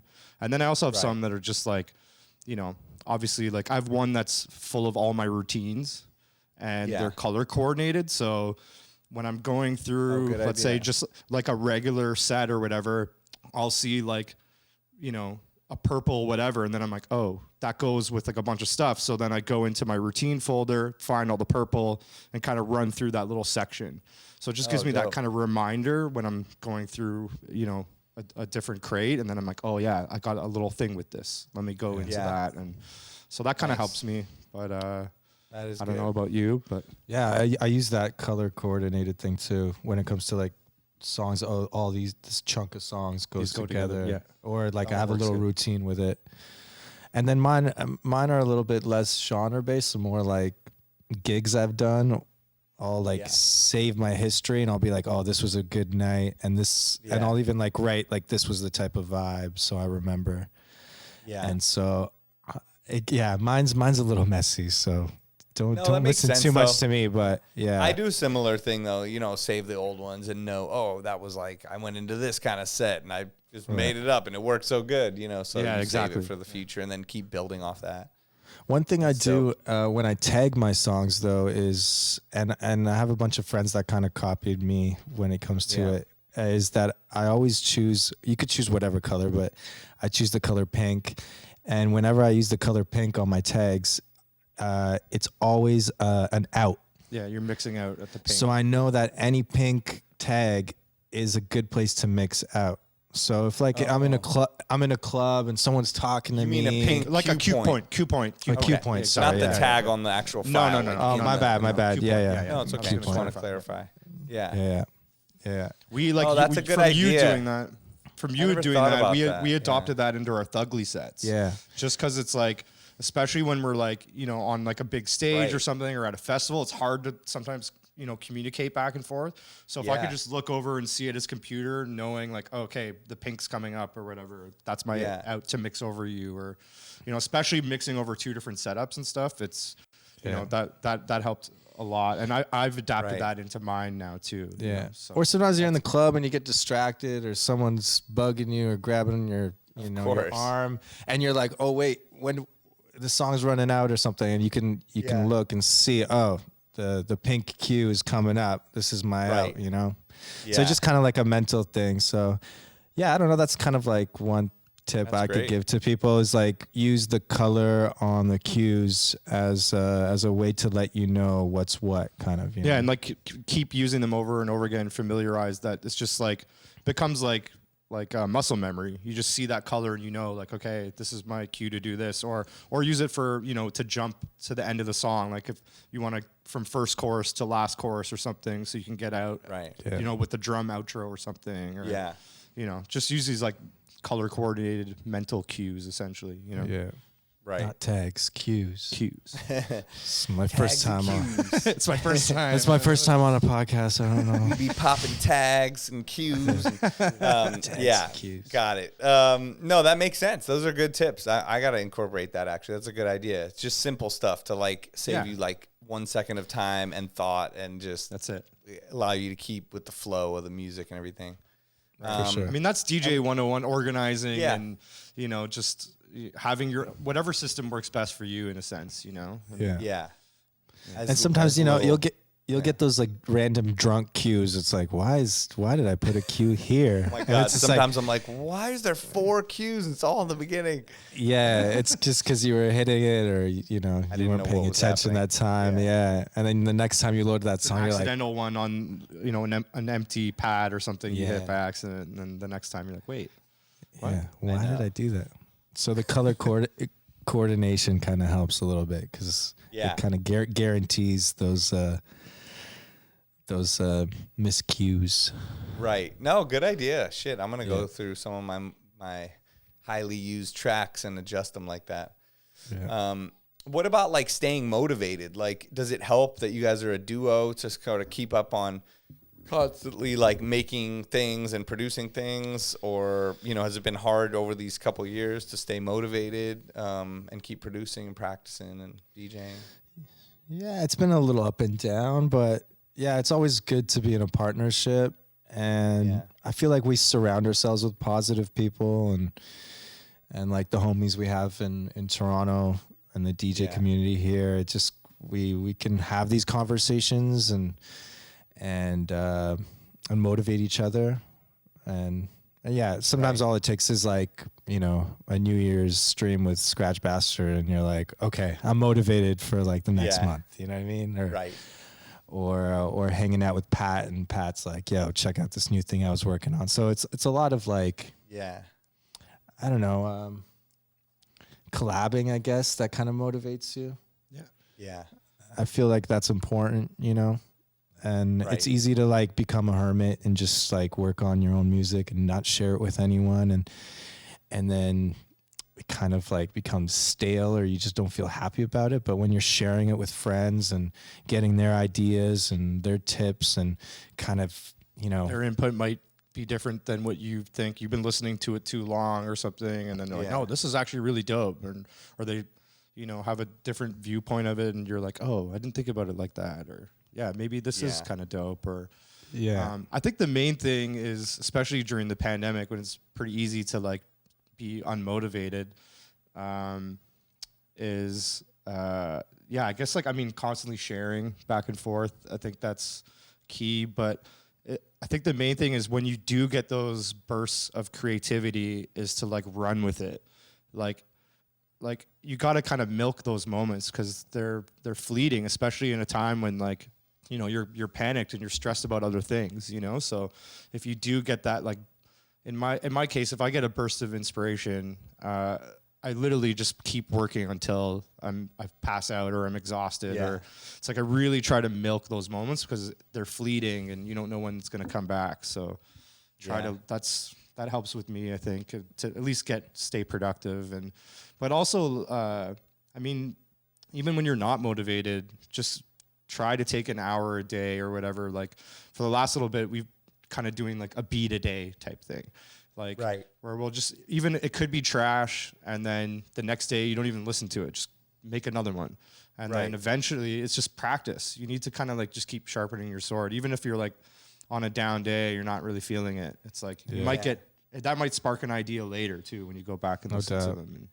Totally. And it's definitely, I feel like, yeah, the lockdowns and the pandemics definitely like made you realize like that when you're in the hustle and bustle of things and you're traveling, doing gigs in different cities and moving around and just going out for dinners with promoters and doing this and that, you don't have time to kind of sharpen your sword and work on your skills. So I feel like this time has given a lot of people time to work on those skills and like figure that stuff out. sure. So yeah, and I feel also too like the older we get, the less DJs and like producers think, I don't need to practice. I've been doing this for this many years. But it's like, nah, I could tell if you haven't touched turntables in a long time, you know? It's like it could show, you know? So I feel like no matter what age we're at, I feel like everyone needs to kind of like be in practice mode at some point in the week, you know what I mean? It's like tough too when you're not motivated, but it's like, yeah, we were talking about this yesterday. It was yesterday or the day before, like DJing is not like riding a bike. Like it's not like, oh, I could pick it up after, 6 months and be killing it immediately. It's like, you need to kind of keep practicing and keep on top of it to keep on top of the music. Yeah. I mean, at least in my case anyway. Like, sure. It's true.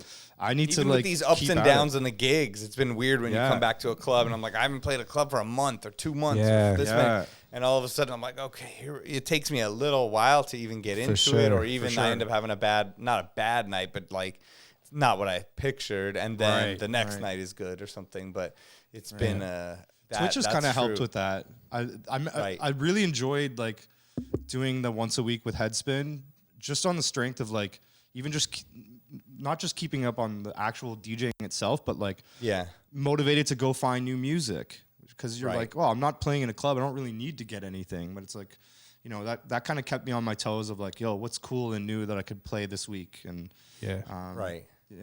that helped a lot in that sense, so Twitch was kind of a good thing to keep you doing it still,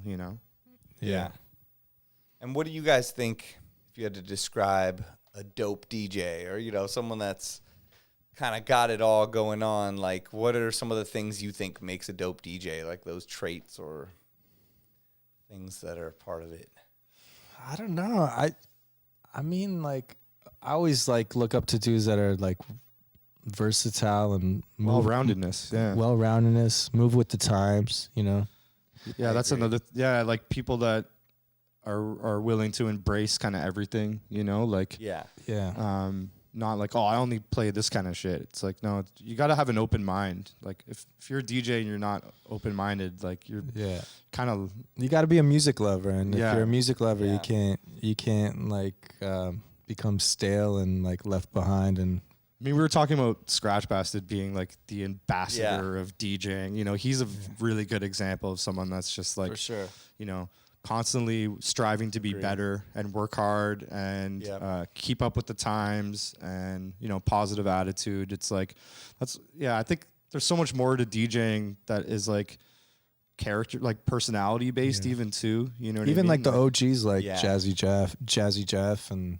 Jeff's a great example too. Jeff's a great He's example. constantly like, especially with the playlist thing. I think like part of it for him is like, you know, like a bit selfish in a sense because he just wants all these dope people to like feed off. You know what I mean? Yeah, totally. It's not selfish, obviously, you know, but it's like right. No, I understand. Part of it is for him to like, you know, like oh, this is really dope, or you know, like this kid in Australia that no one really knows about is sick. I want him to be here, you know, and yeah, that's true. Dope. Yeah, he's a good example of just he wants to keep learning and keep up, you know, and be well rounded and keep collecting new music. And, figuring out new technology. Yeah.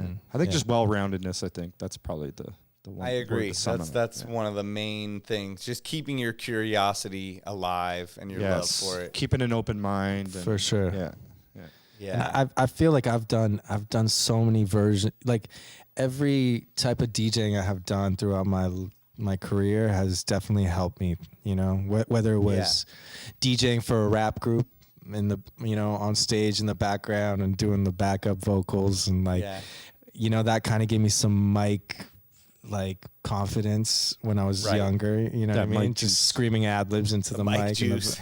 The mic juice, and then like doing like radio, and then doing corporate parties and clubs and EDM festivals and underground raves and DJ competitions and like all sorts of different things, you know. And I feel like I've learned from all the different aspects in my career and taken a little bit from everything, you know what I mean?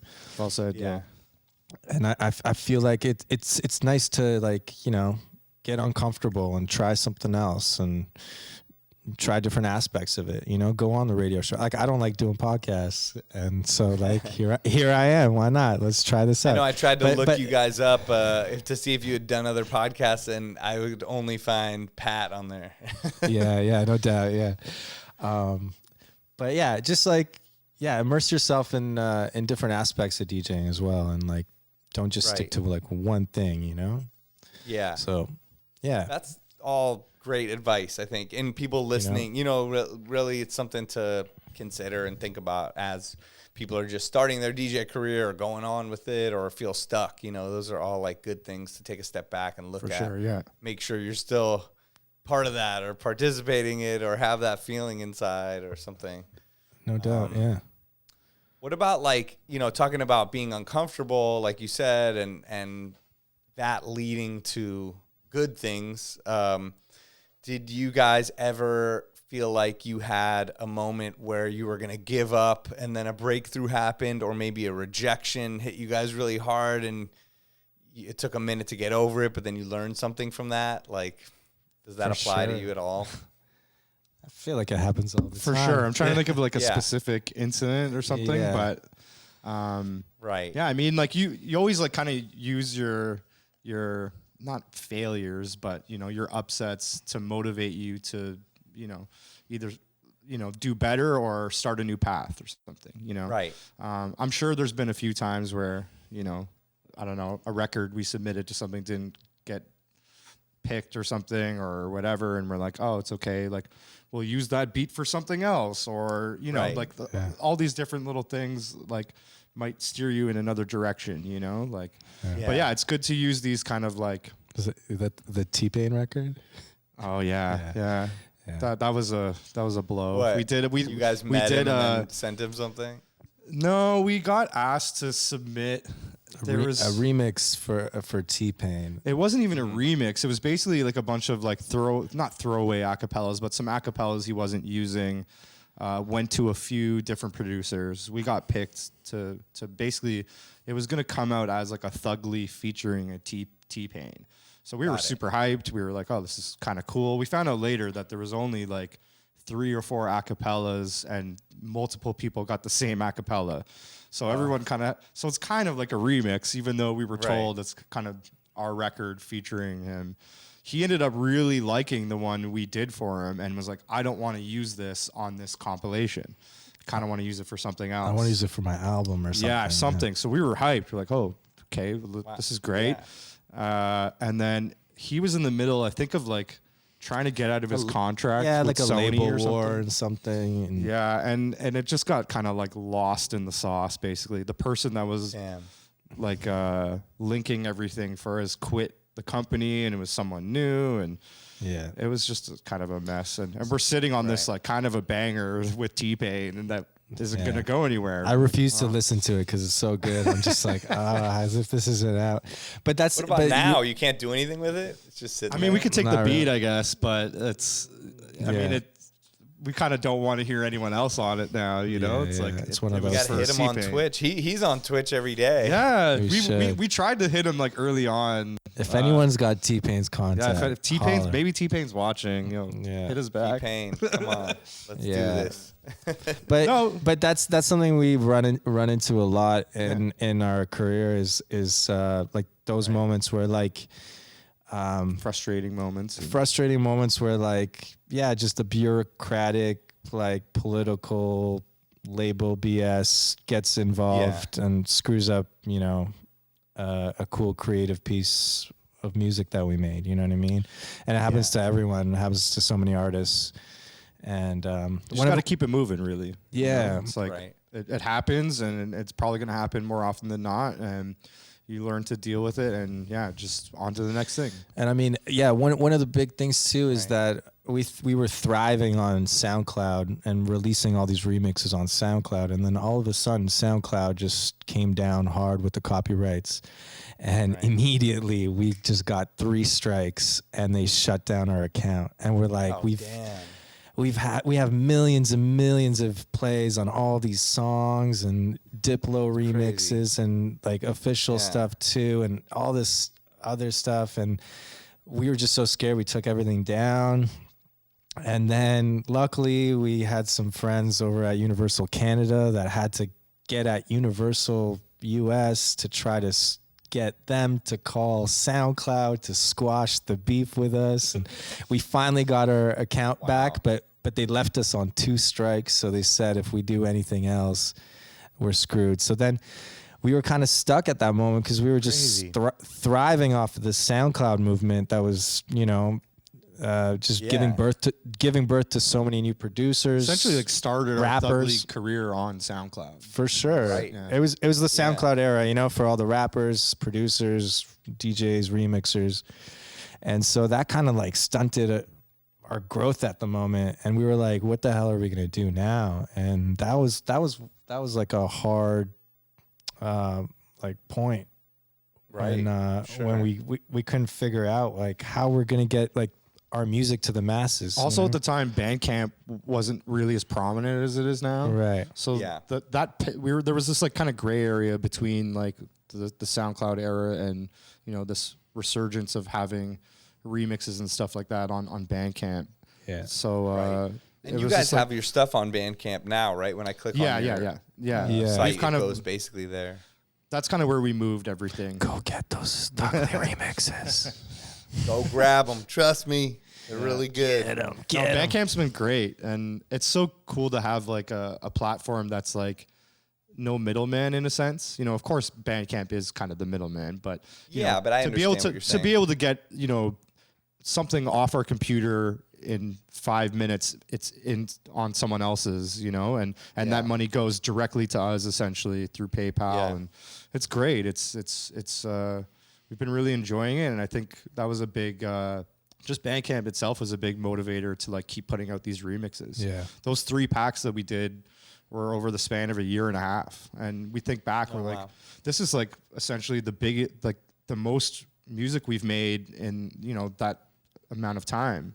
Like 30 something odd remixes and a couple originals strung throughout them as well. And the motivation for those 3 edit packs were all just, let's give back to the DJs and just like get back into our friends Seratos again. You know what I mean? And so they're totally. You know what I mean? And it was just it was kind of therapeutic to release all three. And I mean, the way it's going now, we might have to come out with a fourth one because we're just stacking up another, stack of remixes. We told ourselves like, let's maybe take a break, work on some original music. And that's still the plan. We're still working away on originals, but just the odd time you'll hear a new song and you're like, oh, I could flip this. Our brains immediately just go to like, how could we do this, and curiosity gets the best of us, and then we start making remixes again. And like you were saying earlier, Spider, I feel like us being like DJs and turntablists going into production, like we hear those things. It's like, oh, this song is missing this, It's like I would play this song if it just had a little bit of this. Oh my God, you guys are so good at that. Like that's why when I get your remixes, I'm like, I have not been able to play this song yet, and that this is perfect. Like you guys either made it up tempo or put a different drum pattern, or I don't know, whatever you did made it that track so much more fun to play, and even the ability to play it in a high energy environment where before it was just like chill. Like I think an album cut or something. DJing really informs our production, like because we're DJs first, we're, again, we're hearing something and be like, oh, I wish this song did this. And a lot of our, choices for remixes were, more often than not, they're not forced, They're not forced, but it was more often not like finding something open within a song, obviously, that we could work with, like, sections of no drums or whatever, but also songs that, maybe didn't work that well in the club or just needed that extra oomph. And we're like, oh, I think this one will, we could kind of make it into a club banger, even though it's not really meant for that originally, Yeah, for sure. Repurposing songs essentially to work in the club. Yeah. Right. No, you guys are really good at that. And with doing the new, like you'll do a garage kind of beat or, whatever is like hot at the time, you guys will put in the work, I feel like, to figure out the proper drum patterns and sounds and, the way to flip it and the way to flip it and where it mixes with the song and it doesn't take away from the integrity of the song. Exactly. Yeah, that's important. And redoes it in a way. Yeah. And like, it's cool. We're in a cool time where like a lot of different styles of music are working in the club. Like we're super big into UK garage, have been for years. Same with like the ballet stuff. This goes back to like hollerboard days and stuff. Totally. We have influences from so many different styles of music, from B-more to Jersey, and we're like, oh, we can actually like, incorporate this into our music again. And there was a time, again, when we were like, predominantly making like trap music and stuff for festivals, but we're at a time now where we're like, we don't have to just be doing that. We can kind of make a house tune or make a drum and bass tune or something. For sure. Right. All our influences are kind of like able to come out now, so it's exciting. We're having a lot of fun with it. Yeah, and not overthinking is important too. Yeah, totally. And we're really good at overthinking too. We're really good. I think all DJs are. Not really good, I mean, but yeah. No, we are all really good at overthinking, and that is one of the best things is getting Good that or out of bad. your head, right? Yeah. Just That's let it go. That's it. And people are not going to remember the bad shit for the most part. They're going to remember the good shit. No, That's it. Gotta shout out Mike Power and Kenny Beats. Don't overthink shit. Yeah, there you go. Yeah, don't overthink it's shit. True. Best name for something, because I mean, it's the truth, and that's what stops a lot of us, and that's what stops a lot of DJs. I think DJs get that sort of like, whatever it's called, imposter syndrome or whatever it is. Like, you are actually good at this and you are meant to do this, but for some reason your brain is telling you you're not because you come from a different world or you think people might think this about you, when really all of that should just be thrown in the garbage and you can do whatever you want. There's only a small amount of time in the 100%. world. So if you want to produce, go produce, or you want to make this kind of song, and nobody's perfect and nobody's the best right away. And like you said, I've been trying to do that thing too. When this year started, I was like, I want to make one beat a day at least, and the first beat I made, I was like, this is dope. And then the second day, I'm like, this is whack. And then, it's like, and then now they've been going up and down. Yeah. But you got to do that. Yeah, exactly. Yeah. You have to do it. Yeah. And sometimes I'm like, oh, I don't know. Should I send this to people or, whatever. But don't overthink it. Just, you never know, the more you put the shit out, the more things that are going to happen. And it's like you said, you 100%. put all your stuff out, you're touring the world, you're meeting your idols, you're hanging out with people you looked up to and you listened to their records and you saved up to buy a 12-inch of them, and then they're shouting you out or bringing you to a girl's bachelorette party in Anchorage or whatever. We've had so many of those random experiences. But exactly, right? I mean, all of it will lead to your dreams coming true in a way, as cliche and stupid as it sounds, It's true, though. It's true. You just have to, like, really, again, the overthinking is what's going to, like, curb all that. You need to really you just, against like... you, always. Yeah. Like, you're the one that's who's going to sabotage yourself. You're the one that's going to, put the hurdles in front of yourself. We often worry about, like, two people that might not like it and vocalize that. It's like, right. But then there's like thousands more that fuck with it. It's like, you got to really get out of your head. Like real life, don't read the YouTube comments kind of thing, just like put it out there and, keep it moving. Yeah. Yeah. Yeah. Being in a duo too is like, is cool for that because I overthink things way too much. And especially when we're about to release something, like when we're about to upload it to like Bandcamp for the main release, I'm like pacing back and forth being like, I don't know if that snare sounds right, man.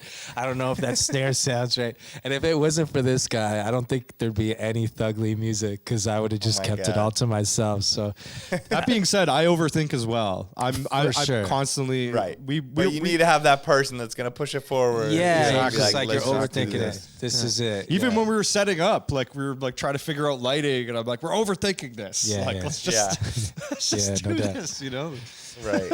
But it's good to have someone to bounce off ideas and like for sure reassure the other person. Reassure you, And it's important. I think for all DJs and producers, it's important to have a circle of friends or music heads or people that you trust. Well, trust their tastes at least, and share it and get a bit of feedback and like, it'll just like help you grow quicker than holding on to it, not having anyone listen to it, And I there's another thing Jeff said at one of his playlist retreats was like die empty. Like before you die, just have all your ideas out. Have your ideas out. Release it into the world. Don't hold on to this stuff. That thing that you're always talking about, like, wouldn't it be dope if this happened? And then your friends always say yes, and then you never do it. Like, go do it. 100%. Just go do it. Do it. Yeah. I totally forgot that Jeff quote, but that's like so key. Like there's a book. I think Z-Trip posted it. The guy that wrote it, and I think the book might be called Die Empty actually, but it's. Cool. And Z-Trip, I saw him post about it a long time ago. I wonder if that's what they got it from or whatever. It might be. It totally might be. It was that. I read this whole idea, and it was about, dying empty and just putting everything out there, not thinking about it, and don't worry. And that, it's like, I mean, think about even the most famous people ever from 100 years ago. We probably don't even remember what the hell was going on. And they were overthinking things back then. So it's That's it. That's it. Live and be happy and enjoy life as much as you can.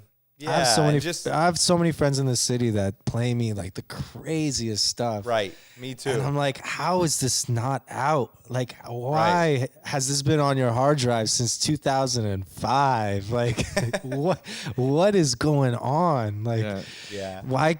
And they're just like, well, I don't know. It's we're lucky we have a really good circle of friends here, though, that we could like, especially early on with Thugli stuff, like.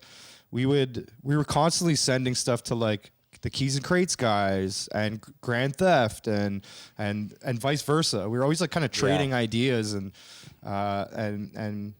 getting feedback from our peers and stuff, and that also helped like know that we're on the right track or give us a new idea to try something else. Or it's good to have people that you could send your stuff to beforehand and bounce ideas off for sure. Also, another tip too, when you send your music to people, don't just send it in a giant big thread or like a non-personable email and just be like, hey, this is my new music. Check it out. Right. It's like, well, that's funny because every time you guys send me either a remix or a pack, you're always like, write me like a personal email or something, and I've never not opened it. You know what I mean? Like, I like read the whole thing. I appreciate it so much. Then I open it. Then I listen through every track, because it also just makes me feel like, damn, they took the time to just write my name in an email, even like whatever. No, but like I'm gonna listen to every song, you know, no matter what, and I'm gonna really listen to it. That means a lot to us, though, like, because we genuinely want to like reach out and talk and keep, you know, the relationship going, you know, like everyone that we write, it takes forever if we put out a song or something. We literally write so many of our peers and stuff, and it's dope because we even got feedback from you once, and you're like, oh, you know, it'd be dope if you guys added a drum intro into that, and then I'm trying to mix the song in the club. I'm like, yeah, Spider was right. We should have added a couple drums in front of this. But it's like things like that is cool, because, you know, we made it personable. You actually took the time to listen and to write us back, and then the next time we know what's up, or like we create this connection with you of trading music now. You know what I mean? So I feel like more DJs need to do that. Just be a little bit more personable.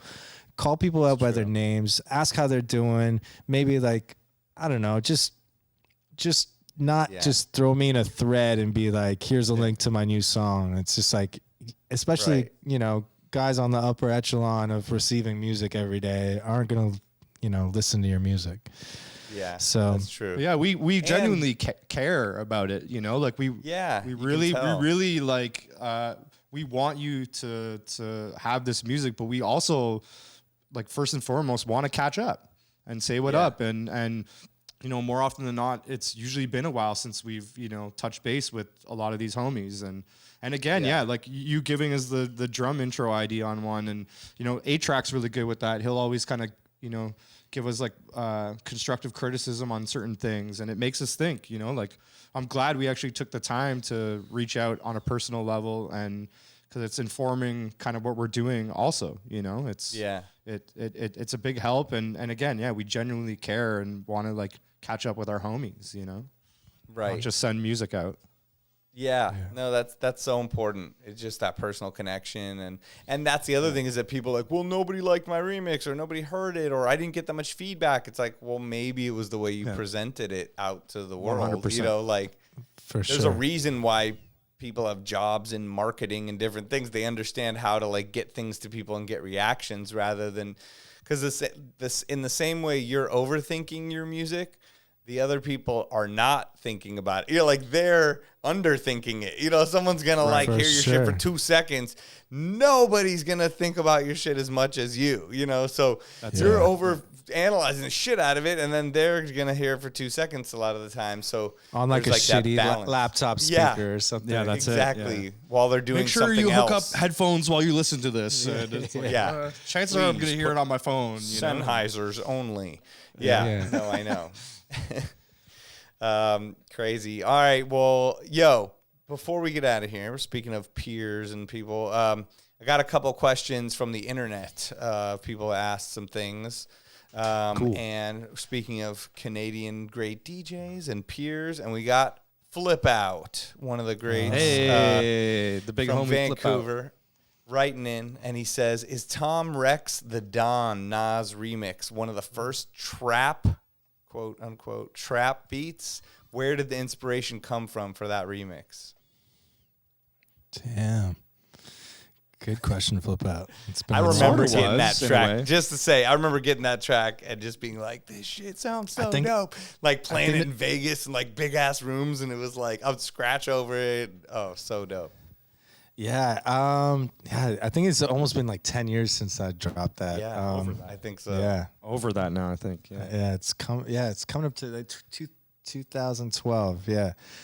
The inspiration for that was just I don't know. I think at that time I was just making like everything I worked on was like double time, and I was like trying to work on like making like house records and like up tempo records, and I've just found myself always going down to that double time, like 75 BPM, like trap kind of beat. And yeah, I think when I heard the Nas record, I was like, oh, this is a great sample to flip. I gotta do this. I gotta do this. Good. and then that sample's like contagious. Like it's like, yeah. And yeah, that just kind of, I think I made that thing in like an hour or something. Like, Of course. and I Always and the I best did, ones. and I didn't even know the impact it was gonna have. I remember like being at the Red Bull 3 Style in Krakow, Poland. We performed there, but I ran into Mojax.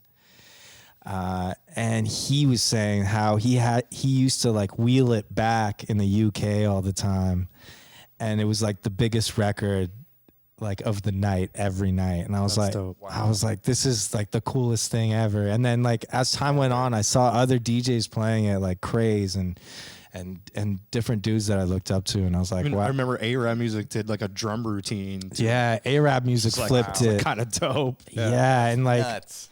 That was also in the intro of a bronze Skateboarding video. 56K skate video. see, it's all going through three full circle. and Skater. stuff. Yeah. There we go. Yeah. From the beginning to now. That's nuts. But that yeah, record resonated with a lot of people, I remember. But it was also, again, like kind of pre-trap and that kind of sound. And it was a different record to make sound trap, because I think the BPM of that was like 94 or something. Yeah, it was. It wasn't like a 70 or a 65 or something, you know? Like Totally. You had to really but it flip worked so well. Yeah. Yeah. We would get asked to play that in our sets a lot too. Yeah. It's still to this day, you know, it kind of held the test of time, that one. for sure. Dope.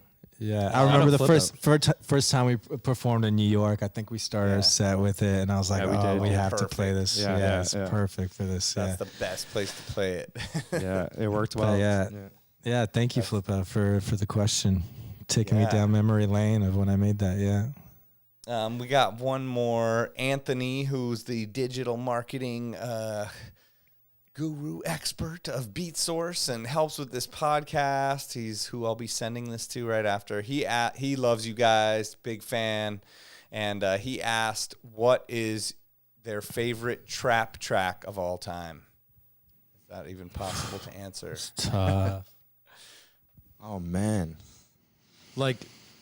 Like in the rap kind of world, or like EDM? No, probably. trap, I think or he's like, saying like how you guys were right. saying the like Flostradamus and the way you were doing it and like that kind of thing. He was saying that you guys really got him in. You were one of the people that got him into that.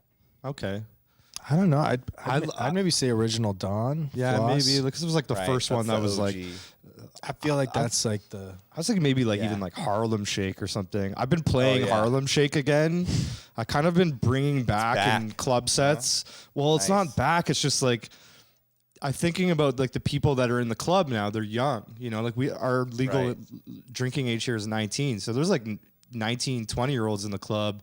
When that song was popping off, they were like little kids watching Vine videos Right. of it or whatever. When it like, Yeah. So I mean, that song really popped off. Like, It's nostalgic for. yeah. So Does it get a good response that you play it now? huge.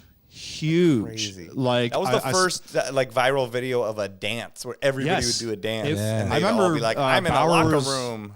Yeah, and Bauer was on like the cover of Billboard, and like that record, Yeah. like it kind of started viral You're right. culture in a sense, you Yeah. know. And but yeah, I've been the challenges. It started all the challenges and stuff. You're right. Yeah, So many, But I've been so I've been true. sneaking in these like old trap records into sets lately, and they've been going off. And I was like, oh man, like. Wow. You know, I'm just start bringing these back, but Harlem Shake's one that I brought back that's just getting massive reaction. Yeah, and, good one. I can't believe we didn't talk about that the whole time. yeah. Amazing. So maybe Dope. those two. Yeah.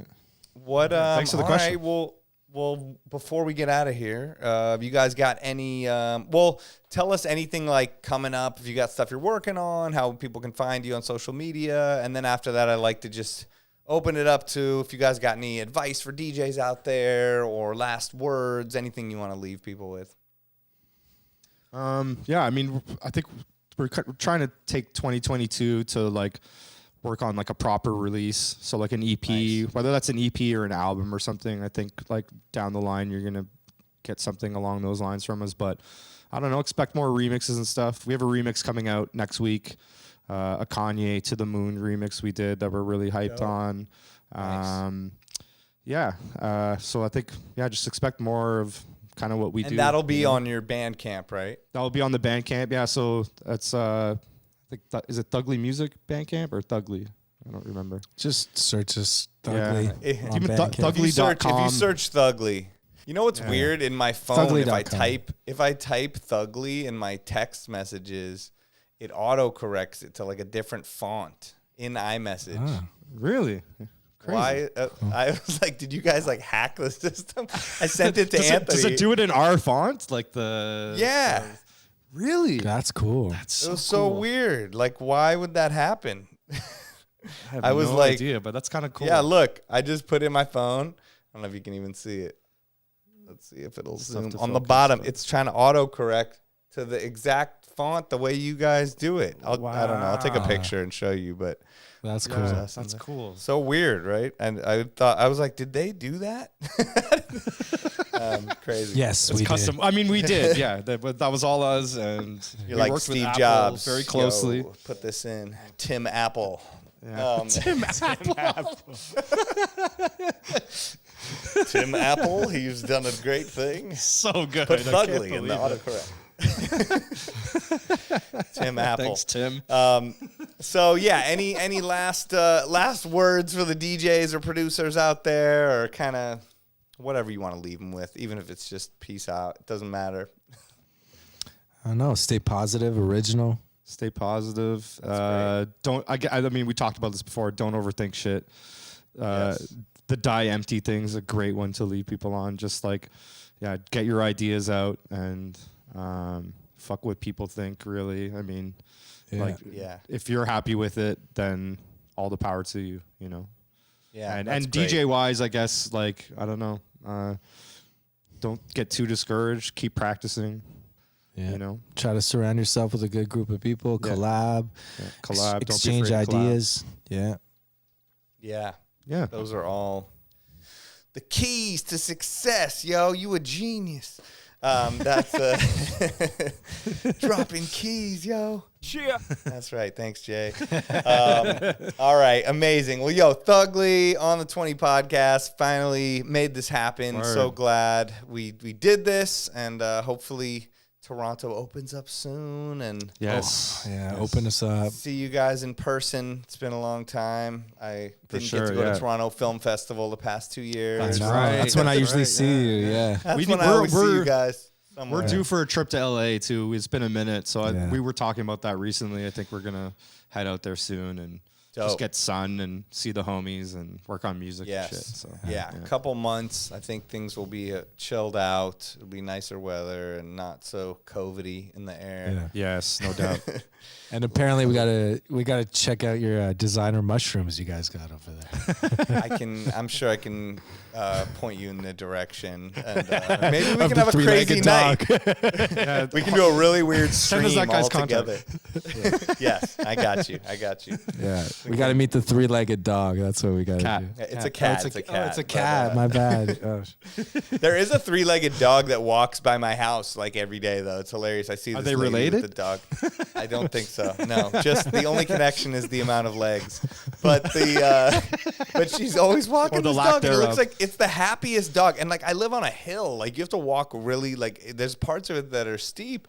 And I'm like seeing this dog just living its best life. Like, hey, Yeah, I'm man. walking around. I got 3 legs. Like he doesn't give a fuck. So No. Yeah. get inspired by the three-legged dog. Okay, Dogs are the That's- best. Three-legged Just the dog, best. three-legged cat. The We gotta three-legged get dog inspired. can be happy. We can all be happy. Okay. No doubt. Yes, exactly. You're right. You're right. And that's what we're leaving Thanks so it much for on. having us, Spider. We appreciate it. Of course. Yeah.